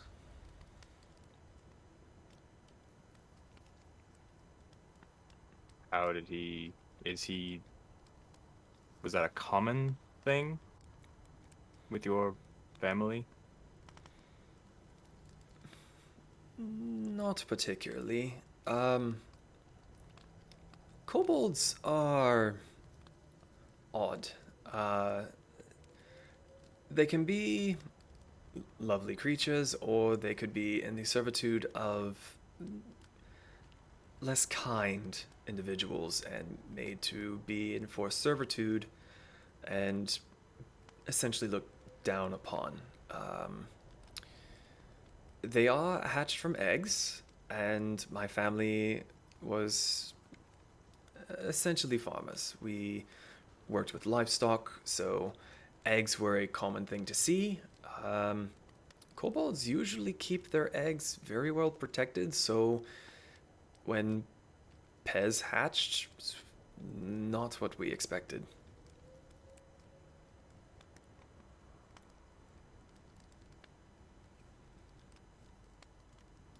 Find myself, I guess, in a similar situation to him. Not quite what anyone expected. Could be you turned out better than expected? According to my maker, that would be the truth. Well, if your maker is in fact a dwarf, I would suspect that perhaps there will be another one like you, not too far behind. Make sure the bar remains very high. I would like that. I have often thought about what it'd be like to have a sibling. Do you know how long it took to make you? A very long time, apparently. Well, So I'm not holding my breath. but trains were not invented in a single day, and yet they make pots for them every day. The first time is always the most difficult. Who knows? Me, however, I need some rest. And do you sleep? As she's kind of getting up and heading to who was taking the next watch? Vinira. So she's heading over towards Vinira's tent and is about to pull the flap open when she asks this question. Are you familiar with the way an elf rests? I've never had the pleasure, but I've heard tale. It's very similar. I am completely conscious and aware of my surroundings. I can see, I can hear, I can feel. But if I do not remain completely still and in a inoperable state, then I do not do so well the next day. Very interesting. Well, she pulls the flap open and goes, "Dear Vinira, wakey wakey."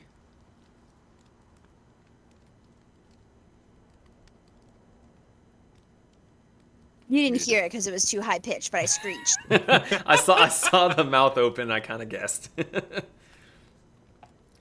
I'm sad to say it is your turn, dear. She takes a blanket and she walks out to the fire and she sits there.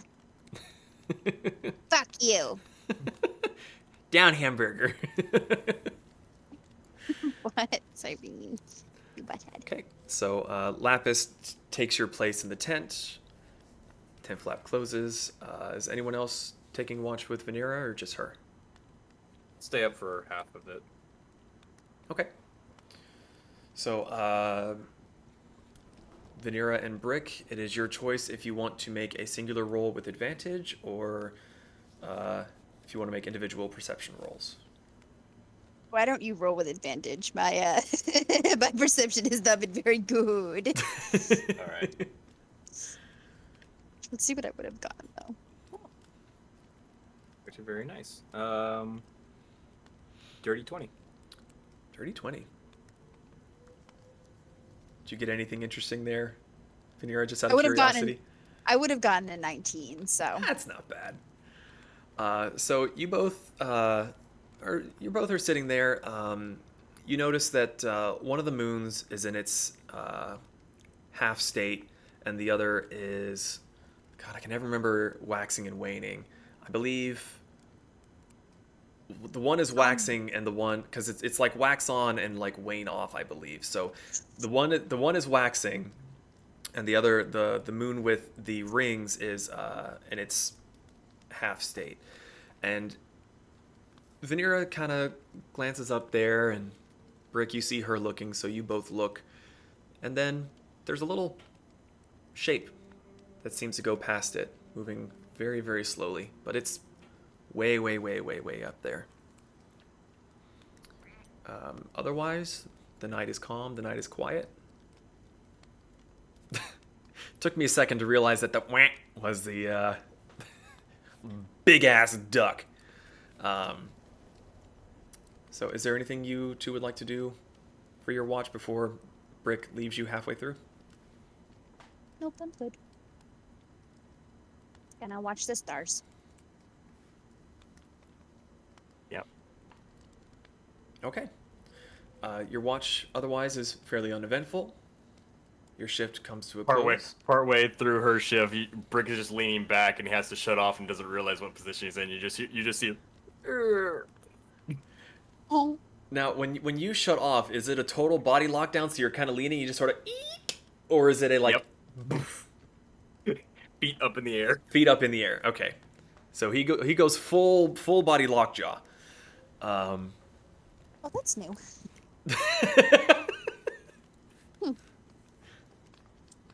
She's just gonna leave him. I was half expecting you to start like trying to pile stuff on top of him. God, you've given her ideas. I could not let that go. I had to say it. Is there anything around me that is stackable?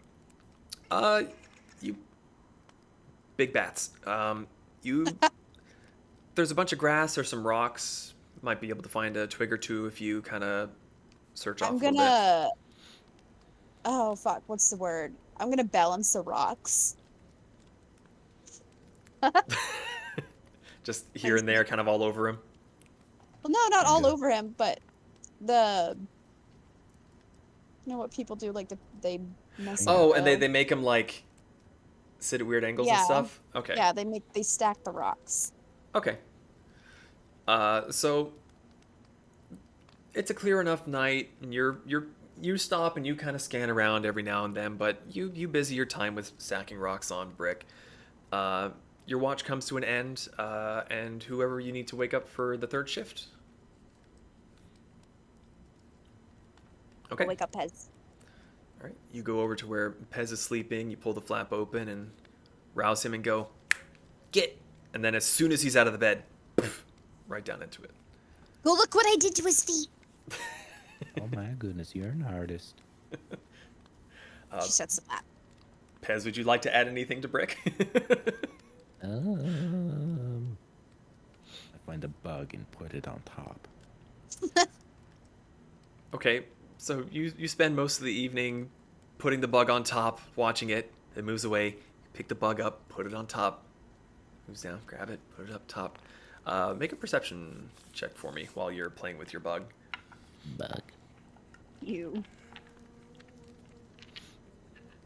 21. 21. The first thing you notice is that Hamburger didn't join you. He is snuggled up with Vanera for the time being. But same as the rest, it's a very calm, very cool night. You spend most of the time just kind of screwing around with Brick. Come morning time, the sun peeks over the horizon, lighting up, lighting up, lighting up.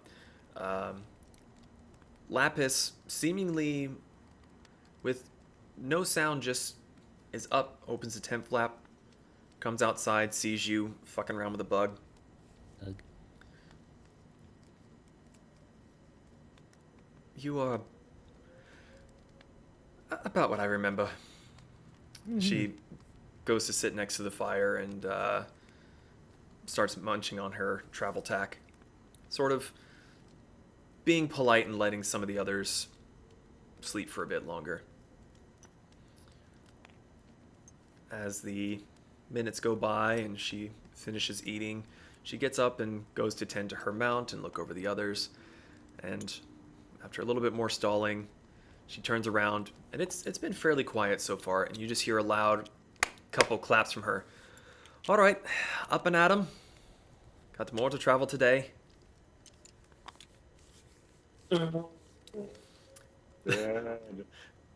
Brick Aw. comes out of his rigor mortis, and there's just a shower of rocks. Just No, Charlie. Oh. The bug was ticklish. Please don't do that again. Kasumi comes out of the tent and does her like big stretch, the paws oh, forward. the big stretch. Then she just kind of sits there. Now, does she do one of the things where like the one leggy goes out and like twitches a little bit? Or... Of course. Okay. Okay. So Lapis looks at you all as you get out of your tents, and she kind of looks around and then looks at you, Kasumi, and how does this all work? Kasumi just like looks at everyone for a second. Just see if you guys are gonna answer. I just go with it. Mm-hmm. Go ahead. I was gonna say, as you say, we just go with it. All the tents, the fire, the chairs, all of it just gets sucked back into the bag. None of you bat an eye. None of your mounts bat an eye. The Packy is concerned, and Lapis kind of flinches a little, but not so bad as when it exploded out of there in the first place. Well, ask a question, so shall it be answered. Well, shall we carry on? Yes. I want to be Where there. the people are. Very bad. Yeah, Kasumi gathers up the pack. Well, she shifts back into human form to gather up the packs, and then she can shift back, and it stays with her. Foop. Foop. Pretty much. Okay, so you all hop up onto your mounts, start walking as you eat your travel rations. I need someone to make another D20 roll for the day. I have done this. Someone else must do it. I've done it. You don't want me to do it. Who hasn't done it? I can do it. Oh god. Never mind, I'll do it. Just a straight roll, right? Yes. 10. This is Well, not it's a 11. perception, so I do. No. It's for Oh, that. for oh, yeah. God. It's for what Damn it. it's for what the day holds. 11, we got 4 scorpions. You roll a 10. I can only imagine. 3.5. Yay, more scorpions. fun. Yay, more fun. Okay, so similar marching order to before. Oops, that's the wrong button. All right, so you all continue on your trek towards Rivercross. Who's taking the lead? Who is keeping an eye out? I Okay. am taking the lead. Zahn is taking the lead. Whoever would like to make a perception roll for the day may do so. think it's Argument. Brick or Pez's turn. Yes. I can do it. Make it so. Perception. Hiya. Natural 20. Natural 20. Okay. Satellite dish comes out of let's his see. forehead. Who the heck was that?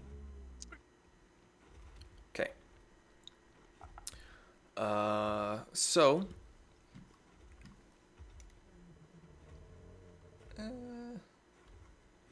Okay. So you all travel along, as is the norm. Brick, with that amazing perception roll, off in the distance, as the grass keeps on going, you start to see a little bit more of a haze than what you're used to, and seems to be smoke in the distance. With the direction you're going, it's sort of coming towards you, but to the left. So it's heading in a northwest direction, and you were heading straight east. And it seems to be a lot of smoke. Is it smoke or is it dust? Smoke. Okay. I let everyone know. Lapis kind of takes a peek and she squints a little bit. Well, it's not uncommon for there to be brush fires. Looks to be a decent size. Well, we either go straight through, get a little closer and inspect it, go around. I do not know the group's preferences for events such as this. I mean, I'm for whatever. I particularly don't want to see if there's like a fire or something, like a town on fire, because that would give me some really bad PTSD. But I mean, I don't care what we do. She kind of checks the surroundings a little bit and turns and looks behind her, and she shakes her head. Should be no towns between here and Rivercross. It's all open country. Could have been a careless camper. No storms, so not lightning. I mean, worst case scenario, I can put the fire out. Go check it out. All right. I was looking for something to do that, but I can't. Whoopsies. I can. Technicalities. So you all keep heading in the direction you're going. At times it seems like maybe it's going to be a little bit out of your way, and then other times it seems like you're going straight for it, and as you get closer and closer, you start to see the smoke is getting bigger and more, there's more volume to it. It's filling up the sky more and more. Still blowing in the same direction as the wind, and as you get closer, you do see that there is burnt ground, and all of you can smell it at this point. There's soot and ash, and the trees are all charred in the distance. It doesn't look to be like a raging inferno. Whatever it was seems to be somewhat dying down, and there's just sort of embers that are sort of trickling out and spreading across the area. What would you all like to do?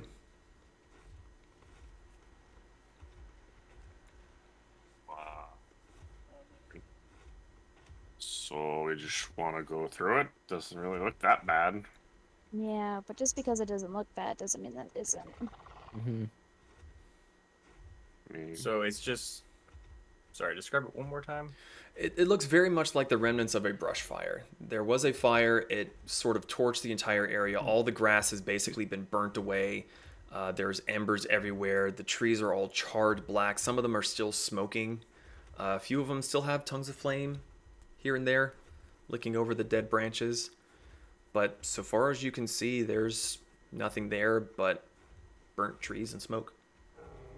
And it was going northwest. The wind is fire- blowing northwest. So if you all are walking east, it's kind of coming this way at you. So it's being blown in the direction that you were coming from, essentially.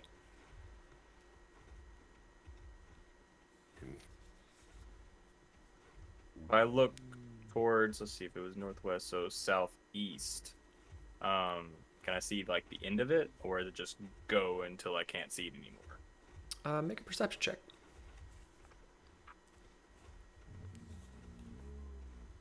Nah, 8.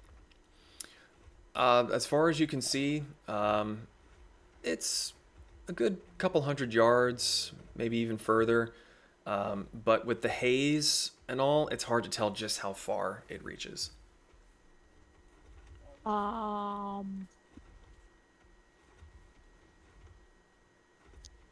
would like to cast Pass Without a Trace. Okay. So For me and my compadres. Make sure. Yeah. Maybe you can do with that new staff you have on command, right? Yes, it's at will. do make sure you mark off the appropriate charges that were used for the spell. When you click on the staff, it'll. Oh, okay. I'm just making sure. I did. Okay. I did. So I'm assuming then that you were all wanting to proceed at stealth. It says at will. Right. Let me pull you up real quick here. Inventory, staff of the It woodlands. does. When I click on it, it does say 2 charges, but then it also says at will. So What just happened? that's your call.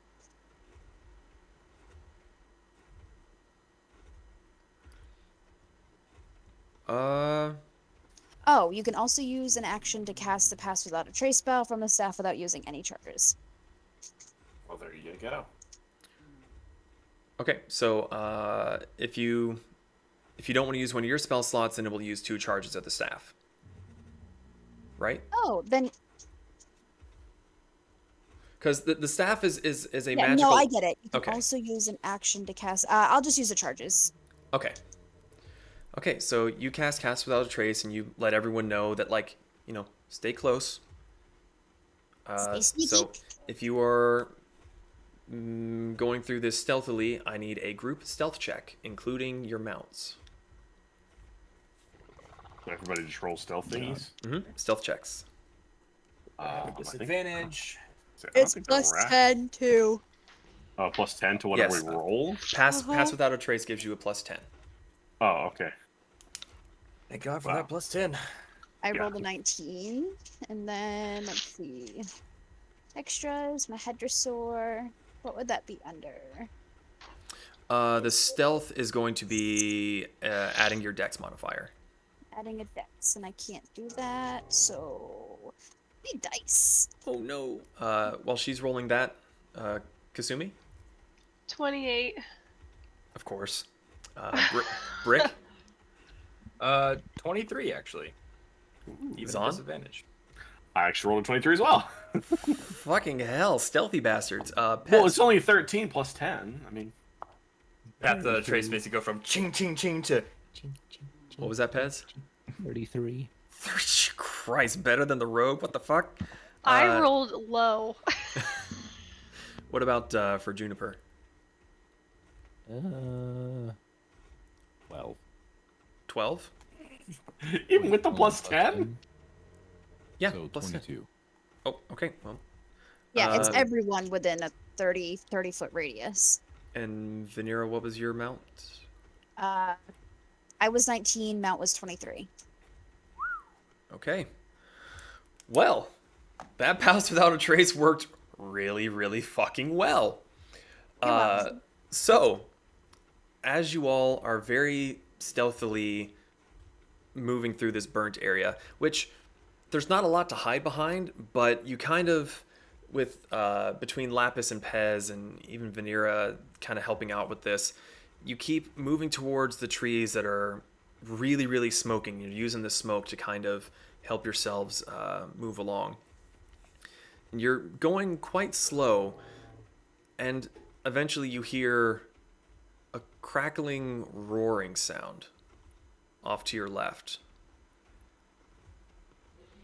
And suddenly the area is becoming much, much brighter as you're moving along.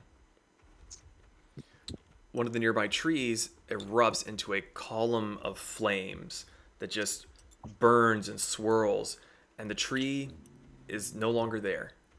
And there's a form that appears. A semblance of arms and a head. It's purely flame and eventually cools. It seems to crackle and become almost like stone. Still crackling and burning. But this entity thumps around, looking.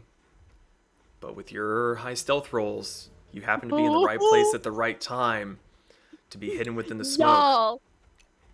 It looks in your direction, and it almost seems like it's about... And then it turns and lumbers further away towards the next nearest tree.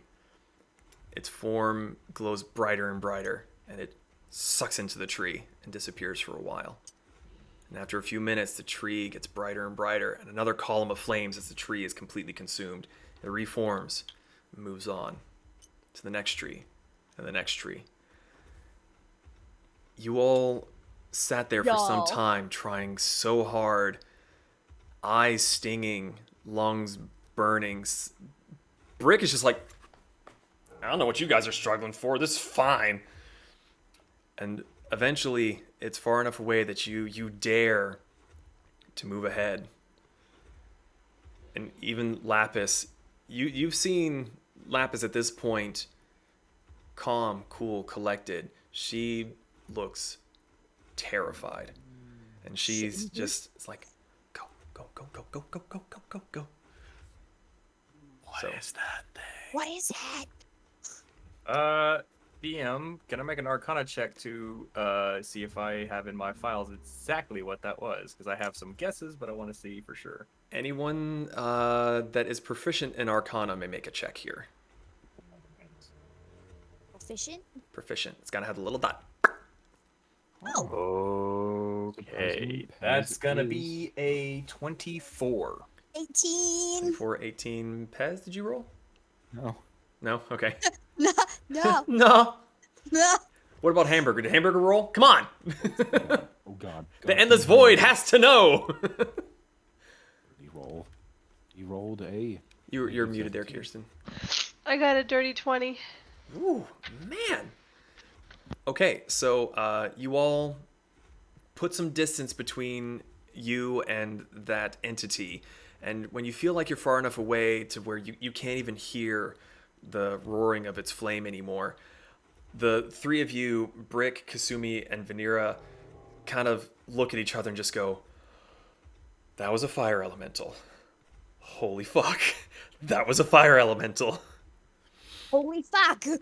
No. Actually, consulting my files even further, would I know if that is a natural occurrence for these parts or if that should not be here? Is it like old library system? Like you shing. Pretty much. That's basically Yeah. what's happening in my brain. Is Think of the SpongeBob episode when he has to forget everything but fine dining. There's just a bunch of little bricks in there that are just like going up ladders, pulling out books, opening up filing cabinets. They got the Elementals, old fire rotary elementals. You got any system. environmentals? You hear one from the back, I got it! Thump, thump, thump, thump, thump, thump. To the head brain!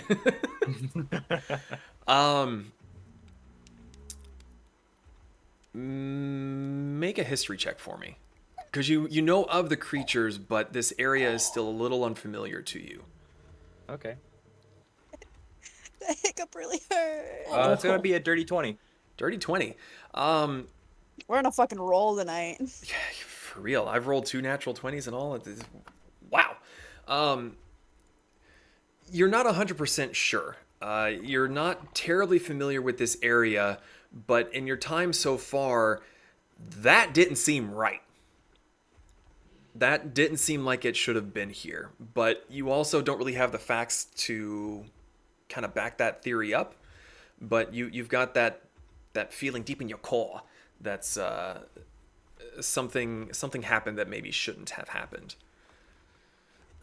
But you all had amazing stealth rolls. As it gets further away, you pick up speed again. And abandoning stealth, you put on a little burst of speed for the rest of the day to put as much distance between that entity and yourselves as possible. Making up some... clump, clump, clump, clump, clump. Making What's up some... everyone so scared of? I don't understand. I don't understand that crazy. I Who don't want wants to be to a explain? wizard. Father, a creature not of this plane of existence was. That is also very much. How should I put this? His destructive capabilities can quite commonly exceed yours. Has just been trapezing through the land here. Also, very fascinating because that's, as far as I'm aware, not supposed to be natural. No, I've never had a problem with them. You know, snow and all.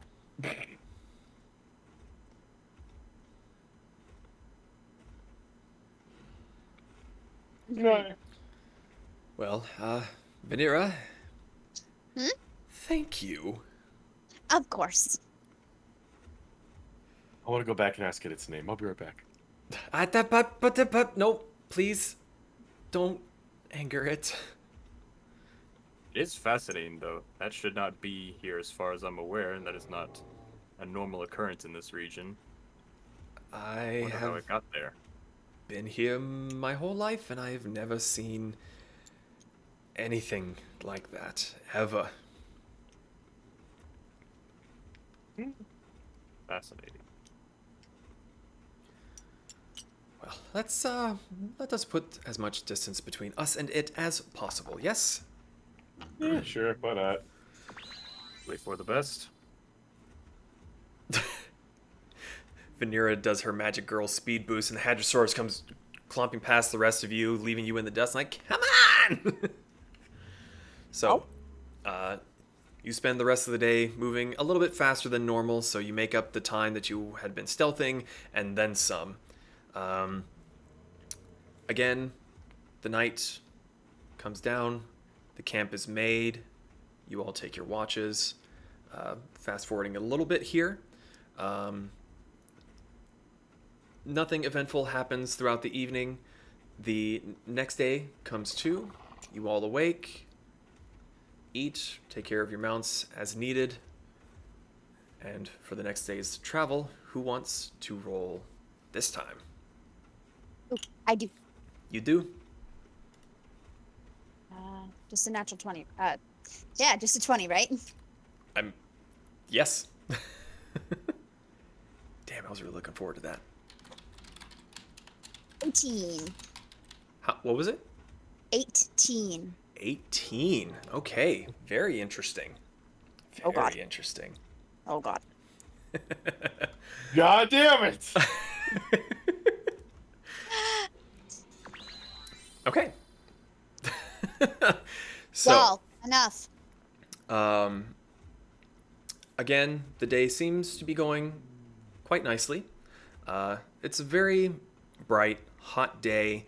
Not quite as hot as when you were walking through the fire area, but you're moving along. And who's in front for this again?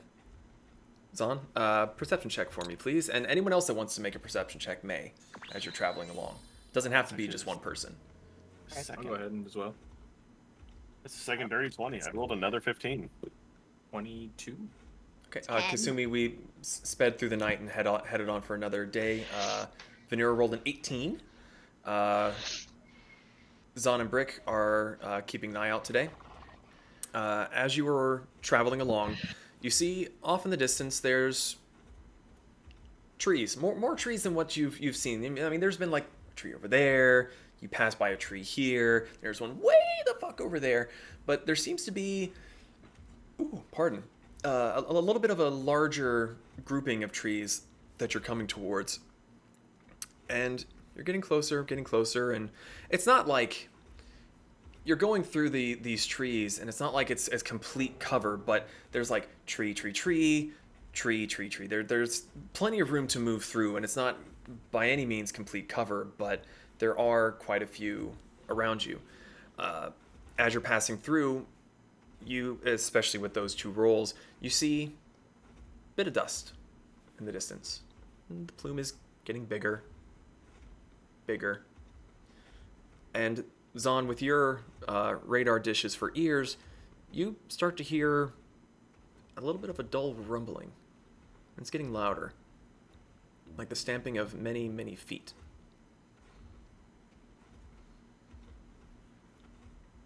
Guys, there's a lot of something coming.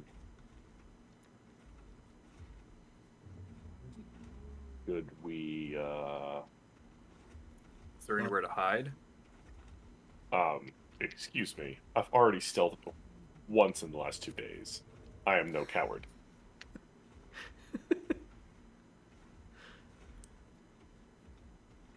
Well, Lapis speaks up. Do we try to go around? If you are looking for a fight, do we hold our ground? There's patches of trees we can put between us and whatever might be coming our way. Do the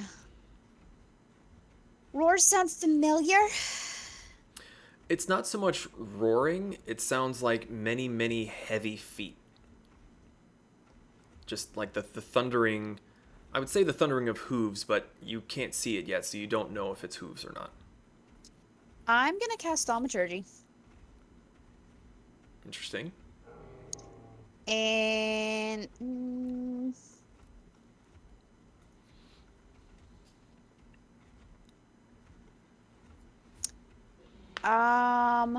I would like it to be towards them, Mm-hmm. but sound like Juniper's roar. Okay, so Vanera, all of a sudden from the back of the Hadrosaur, lets out this thundering roar, and Juniper, almost out of instinct, joins in the roar. Oh shit! I will do the same. Are you casting Roar, Thaumaturgy too? roar! Yes. Oh, I was about to say, like, roar, roar! Oh, But cast Thaumaturgy, ass. I forgot you could do that. Shut up, leave me alone. So... yeah, I guess... make an intimidation check. The three of you. Pez, if you would be so kind as to roll intimidation, which is D20, add your charisma for Juniper.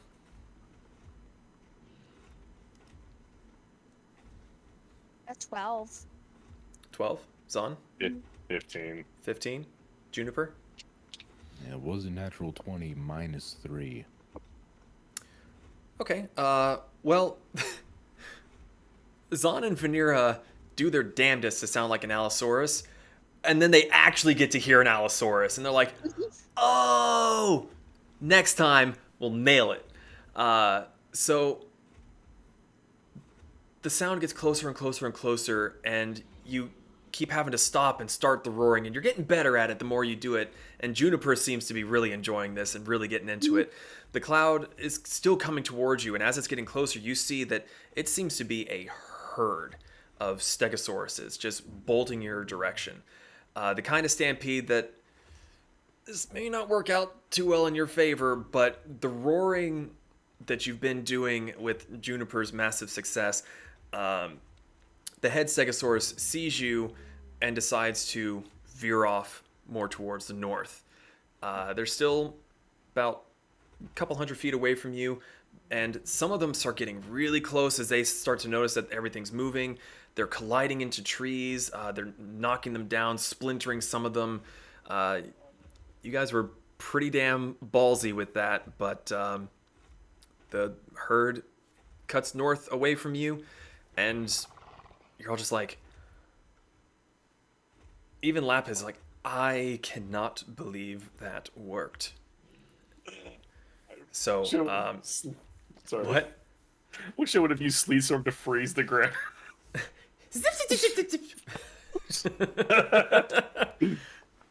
Stegos on ice. So as they're the herd is finally passing, you see like a few of them that are kind of like wheezing and really clumping after the group and trying to keep up.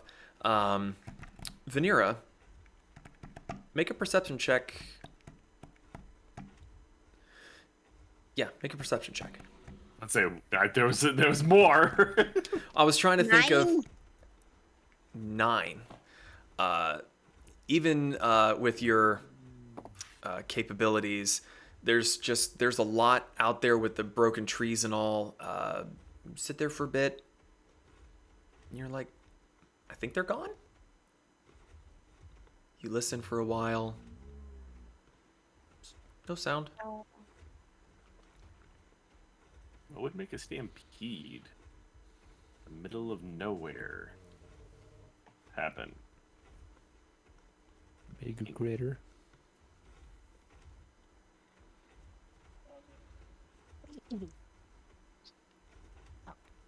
Can I perk my ears? If Yeah. anyone else would like to make a check to see if they see or hear anything, you are more than welcome. I want to jump on top of a tree and do it. Okay. Is anyone helping him out? Are you doing individual rolls? We'll hold the tree steady. So this massive tree that doesn't seem to move much when Zon gets into it, Vanira goes, got this.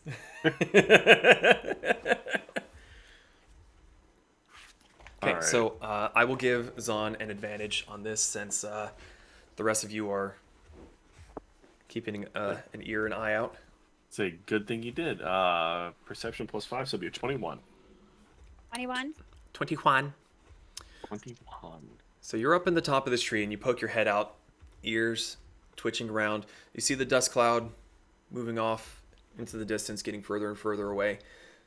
And you all seem to be collectively holding your breath. The rumbling gets quieter. You hear the snort of your mounts, getting a little bit impatient, maybe still a little bit spooked. You don't hear anything. As the dust starts to clear, Zon, you happen to glance over at some of the trees that have been bowled over. And you see what was a decent patch of them. They were oddly clustered around each other and have since been splintered. You see something that's different. Maybe you shouldn't be there. There's something to feel. Something. I'm gonna go check it out. Okay. So Zon hops down from the tree that Vanira was so graciously holding up on her You're own. welcome. Thank you, Vanera. You're welcome.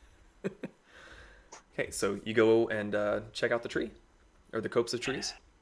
Yeah. When you get there, you see that there's a chest in the middle of them. Yeah. I'm gonna try to open it. Okay, you're over there by yourself and you're just going to open up this chest. No, I'm gonna stare at it. Yes, I want to open it. Straight up. You're laughing, so I know something bad's gonna happen.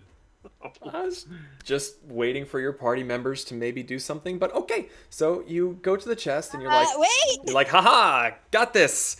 Shield And of faith. it won't open.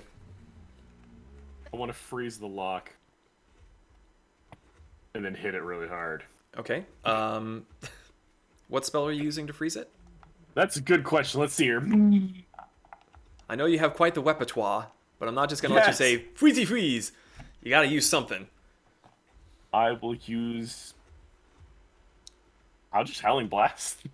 Just a Hey, don't very- you have Ray of Frost or something, like a cantrip? No, I don't have Ray of Frost. That's a... Oh, okay, never I don't think clerics can get that. You can, but you've got to take stuff from other classes. Alright. So I'm going to use it very controlled.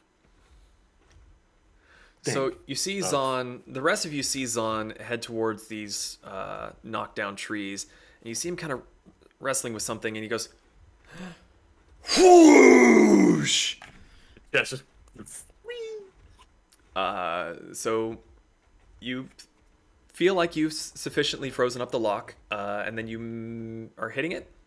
I'm going to use my sword. I'm going to really hit that where that lock is. Okay. And give it a nice little... So the rest of you see this as Zon starts to wind up a swing. Make your attack.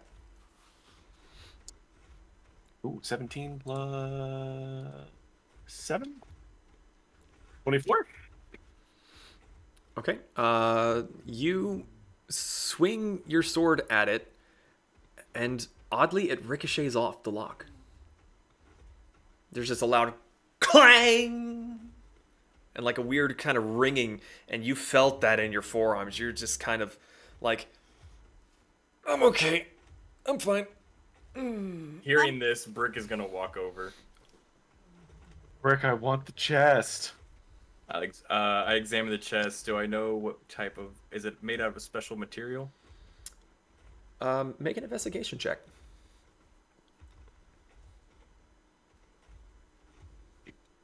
Um, 10. 10. Looks like Our it's made of streak has wood. come to an end. There's metal bands around it.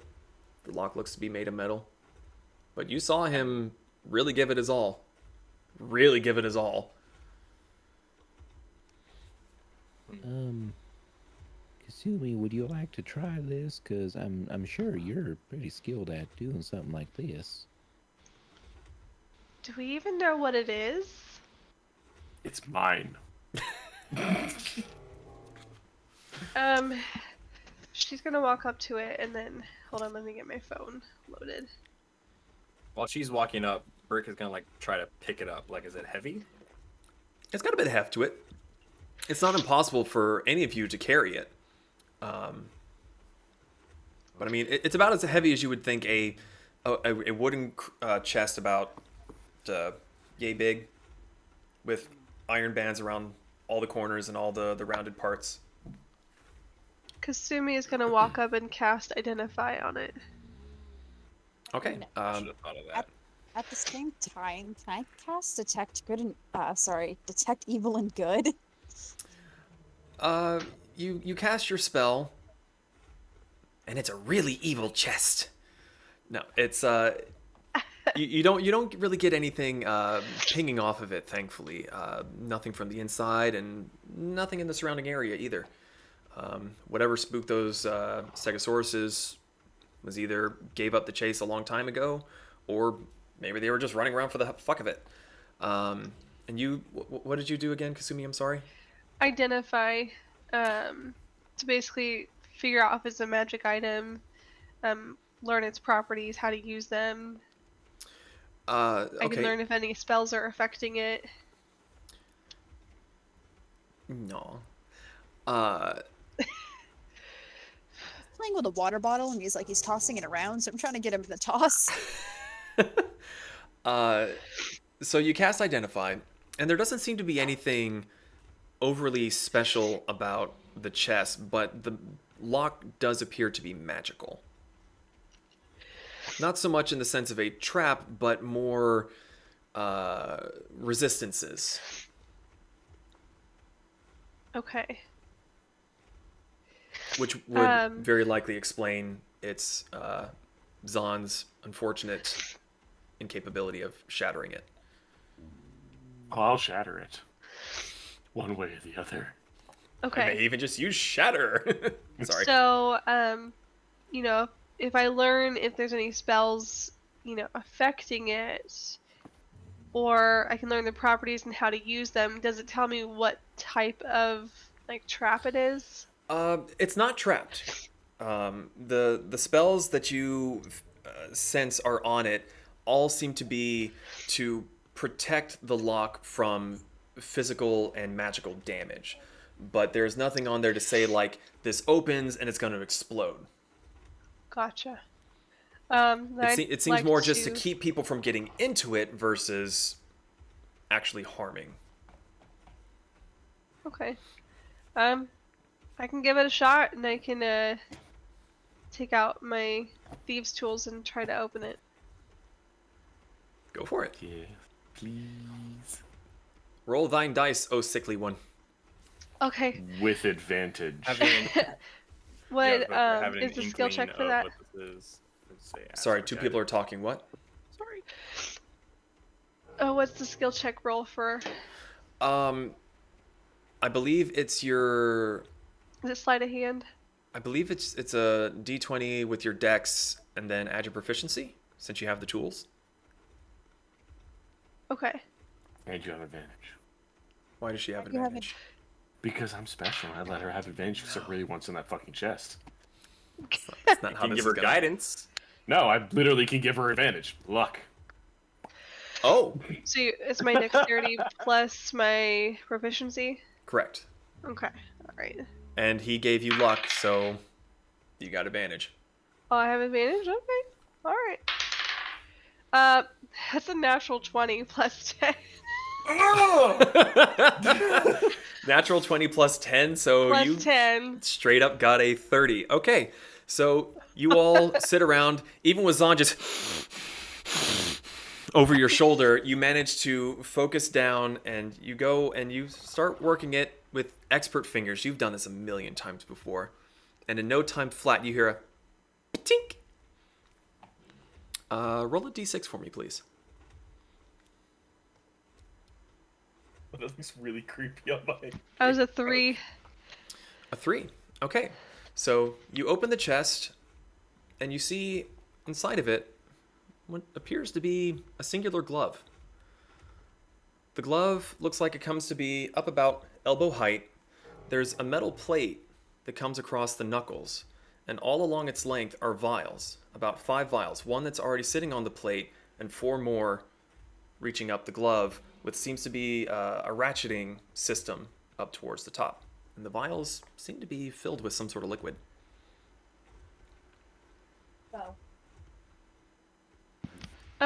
Brick, do you want to come take a look at this? Yeah, I'll examine it. Does this seem mechanical or magical in nature? Make an investigation check. Great, because I'm so great at those. You asked the question. Dirty 20. It seems very mechanical.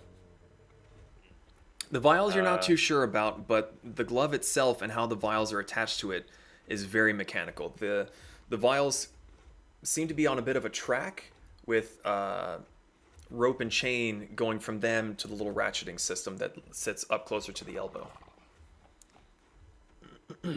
I start to turn the ratcheting. What happens? It doesn't turn at the moment. It seems like it has the capability of turning, but it's at its limit, if that makes sense. Like, you get that like little half turn, you're like, if I do this, it's too much. So there's trying to get my head around this. So if you're looking at the glove, there's a vial sitting on the metal plate of the glove that covers the front knuckles, and then there's 4 more up the glove towards the ratcheting device. So what I'm getting out of this. Sorry. What color are the vials? Is it clear with a liquid inside? The vials are clear, and there seems to be a kind of it's kind of odd. The color seems to shift between a very, very light blue and a very, very light yellow, depending on how the light hits it.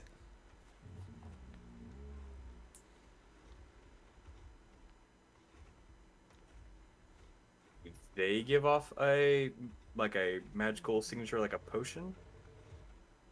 Do you have detect magic, or are you going to make an Arcana check? I'll make an Arcana check. I don't have detect magic. Or I could just throw it in a circle of identify.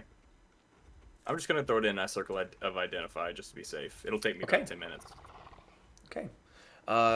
As you're casting identify, Lapis watches as the group of you are like huddled around like eager little gremlins over the chest that you found. She's gonna keep watch. So let me find the item to send to you.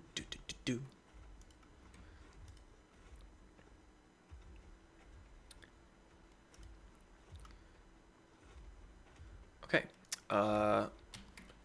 For the others to hear, I will send this to you, and you can divvy out the information as you wish.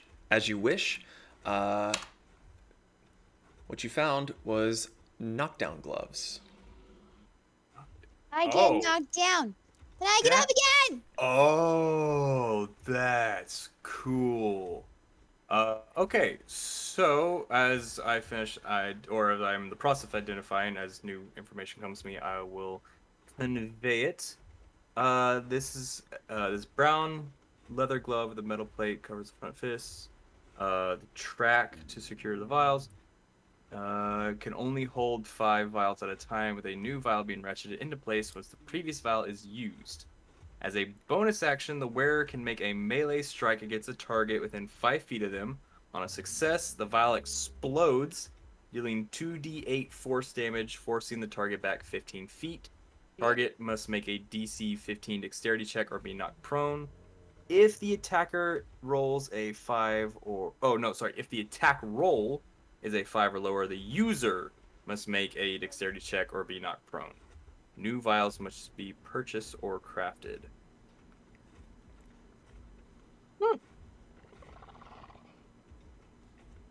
That's cool. Oh, I can't use it. So, Brick, if you want to incorporate mechanical nonsense into mechanical arm, I mean, that is a possibility I can always do, if no one else wants it. Well, why is it here? That is a very good question. Seems to be a bit odd of a space to leave something like this.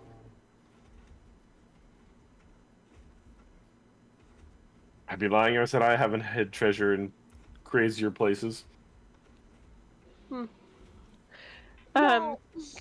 Can I try to examine the outside of the chest to see if I can find any insignia or initials or anything? Sure, make an investigation check for me, please. Okay. Leave it. My phone decided it didn't want to actually work today. Oh. Okay. Investigation, okay. No, you're hungry. No. It's a 10. A 10. You look around the chest. There's no insignia. There's no like maker's stamp anywhere that you're able to see. Okay. Yeah. Seems to just be a bog standard little chest. Yep.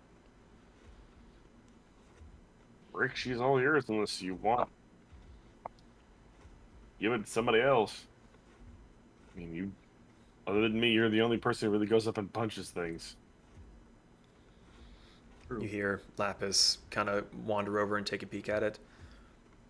Could also be fairly defensive if one of you who doesn't like to be in melee. What he says is true.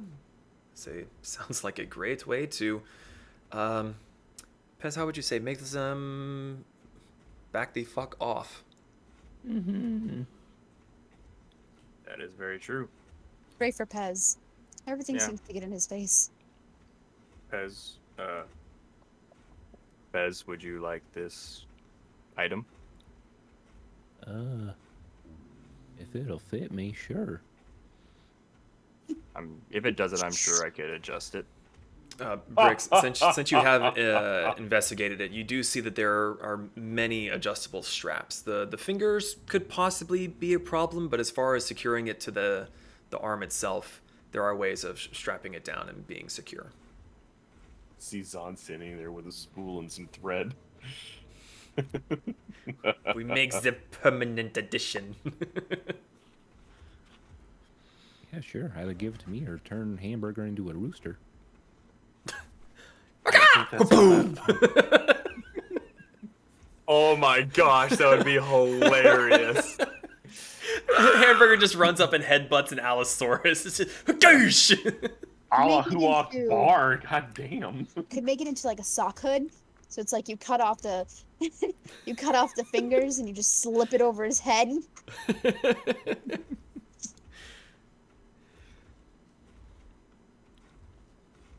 But it doesn't. But yeah, I'll give it to Pez for now. Give it to Bez. Okay. I will add that to your inventory post haste. Hey, Very Zang. interesting item. Well, thank you. Boom. Hey, DM. Ma'am. I think I need the keys added to my inventory if they haven't been already. Now that you mention it, I will work on that this weekend. All those items, I need to actually make pages for. So for the moment, you just have the cards, unfortunately. But I will do that. I promise. I just couldn't remember. Then I was like, I think I have. Yeah, that was something I intended to do a long time ago and just kind of kept forgetting to do it. But I'm making a note now. Make items from merchant. Thank you. Please try to help me remember to do that because I will likely forget. Pez, you will also. It does require attunement. It's about an hour just to familiarize yourself with the mechanical parts of it to make sure you understand how the ratchet works and how you move one vial down from the next and all of that. But it is in your inventory for you to check out at your leisure. So, as you guys give the glove to Pez, Lapis kind of looks at you and, are we ready to move on again? Yeah, I think so. Gonna take a look around, make sure there's nothing else I've missed. Sure. Are you doing like just a cursory glance, or are you looking like around the chest?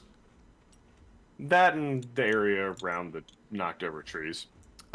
Make an investigation check. What just exploded? It's my third natural 20. Natural 20? So This new dice tray kicks ass! So you take a peek around and you notice inside the chest that there's a bit of paper that seems to have been wedged in one of the corners on the side. Okay.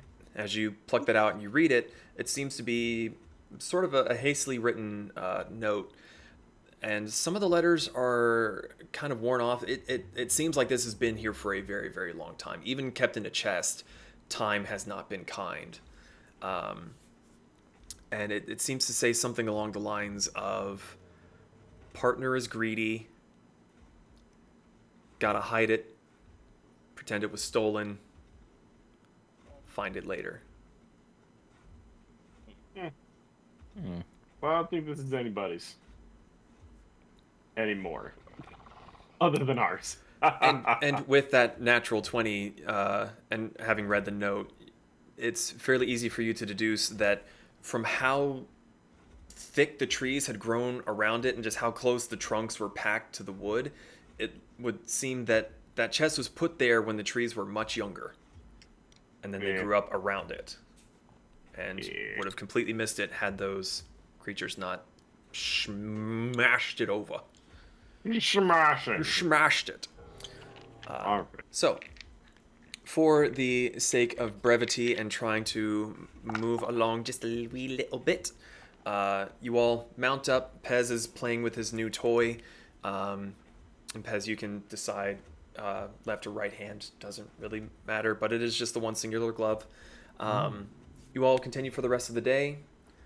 You all post up for the evening. You have your long rests. The next day comes nice and early. Lapis wakes you up as soon as the sun breaches over the horizon. And she seems a little more tense than before.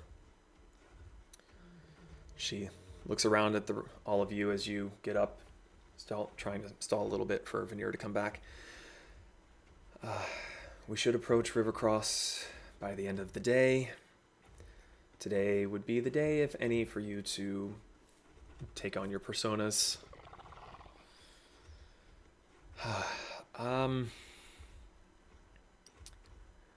Honestly, I do not know how this should go, how this will go. I do not even know where he will be within the city. If he even is in the city, he could be scoping out the rails, being somewhere outside of it. From here on, we must be very careful. Are we likely to run into him as we come into town, or will he keep his distance till he needs us? I do not know. I had tried to procure a scroll of sending for myself, but the purveyor of the Dragonfly rail station was very observant, So I currently have no way of contacting him other than to seek him out. I believe the two options we have, I could ride ahead, try to rendezvous with him early, and then contact you as you get closer. We all travel as a group and wing it. As a note, I can make myself appear as my disguise, but only for a maximum of 30 minutes, and my spells will be tapped after that 30 minutes. So, him surprising us is, if we want to keep up the ruse, would not be great.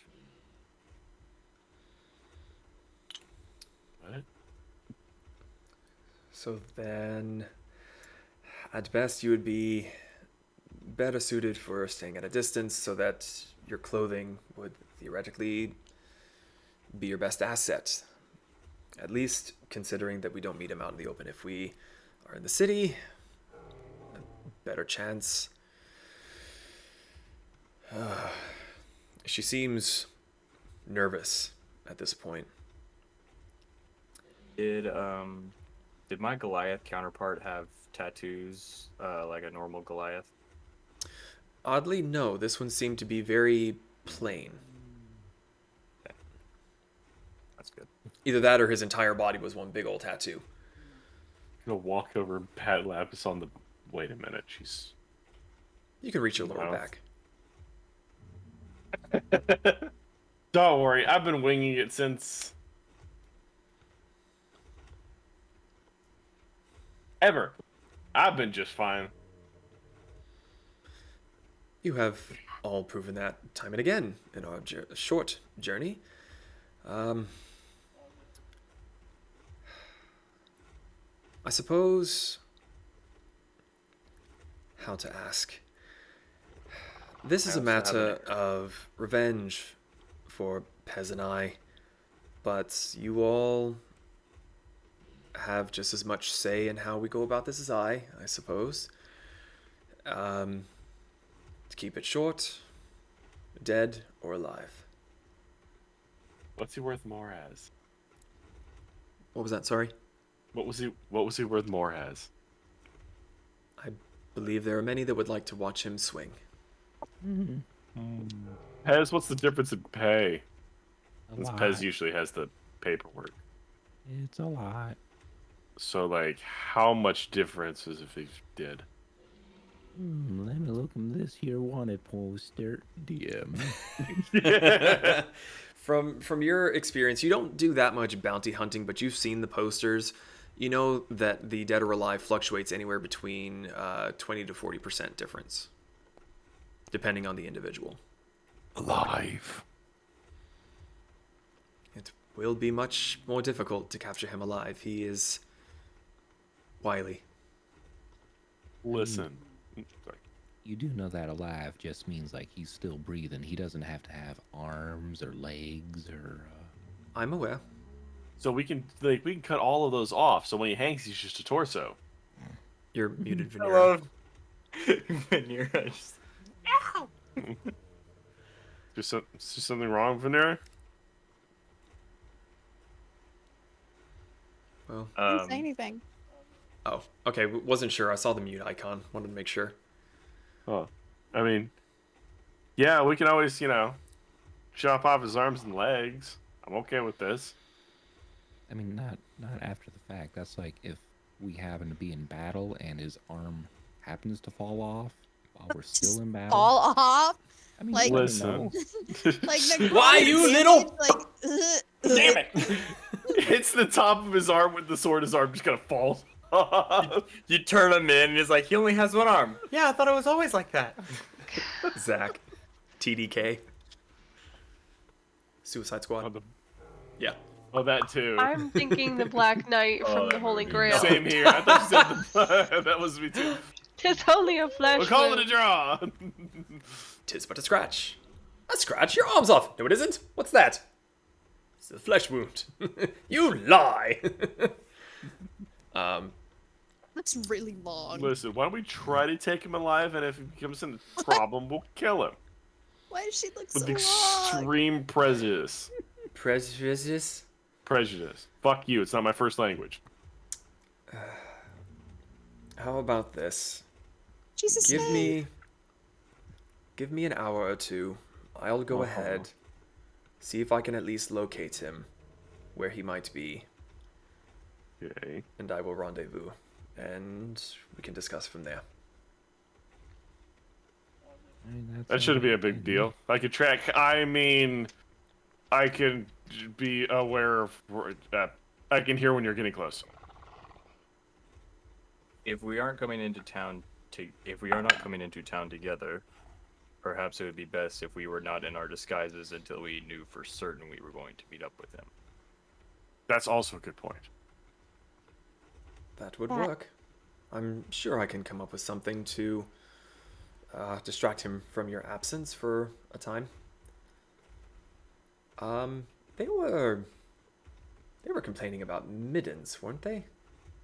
Yes. And that was Yes. Brick. No, that's Pez. Oh. Mhm. Sorry, dear brother. It sounds like you're the scapegoat again. Oh, that's fine. I'm used to it. Oh, I'm sorry. I'm laughing out loud, aren't I? Yes. Oh.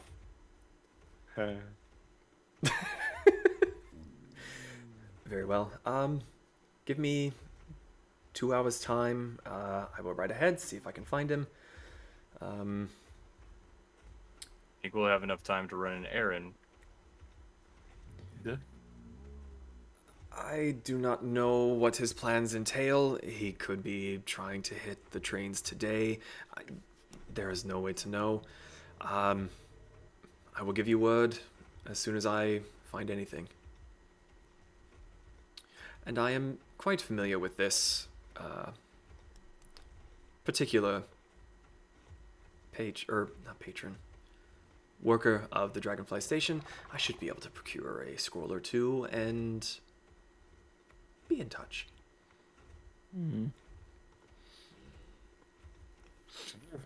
Stay safe. Do not do anything stupid. We'll see you towards the end of the day. She swings herself up onto her mount, digs her heels in, takes off towards the east, and that's where we're going to end for the evening. No. You guys got so fucking lucky with that fire elemental. God damn. I'm not afraid of any fire elemental. That's that face! I control rain and snow. Nah. Control rain and A little snow. bit of pain. That would Ready have to been know. very good. I know this was just a smidge. Well, it was about 3 hours, so we did pretty good, and the lovely ladies of our group stuck it out like champions. So we won't hold you guys up any longer. Again, if you haven't already, join the Discord. We're always looking to chat with more people, toss around ideas, and just talk all things nerdy.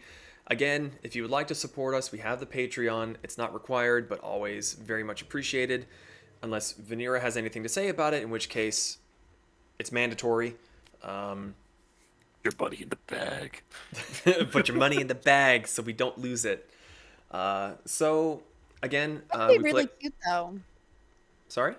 I'm sorry, continue. We'll brainstorm it after. We'll brainstorm it after. Okay, again, we play every 2 weeks, so not this coming weekend, but the next weekend. Football season is coming up, so the schedule may get a little bit weird. We may have to do some Sunday, Saturday games, depending. But if you're part of the Discord, you'll find out. So, until the next time we go live, everyone stay safe. I know the Rona's getting kind of weird. Don't do anything stupid. You stupid. Don't love listen you to all. him. Don't listen to the bunny. Okay. No, be stupid. Good night, everybody. Thanks for watching. Stupid. Bye.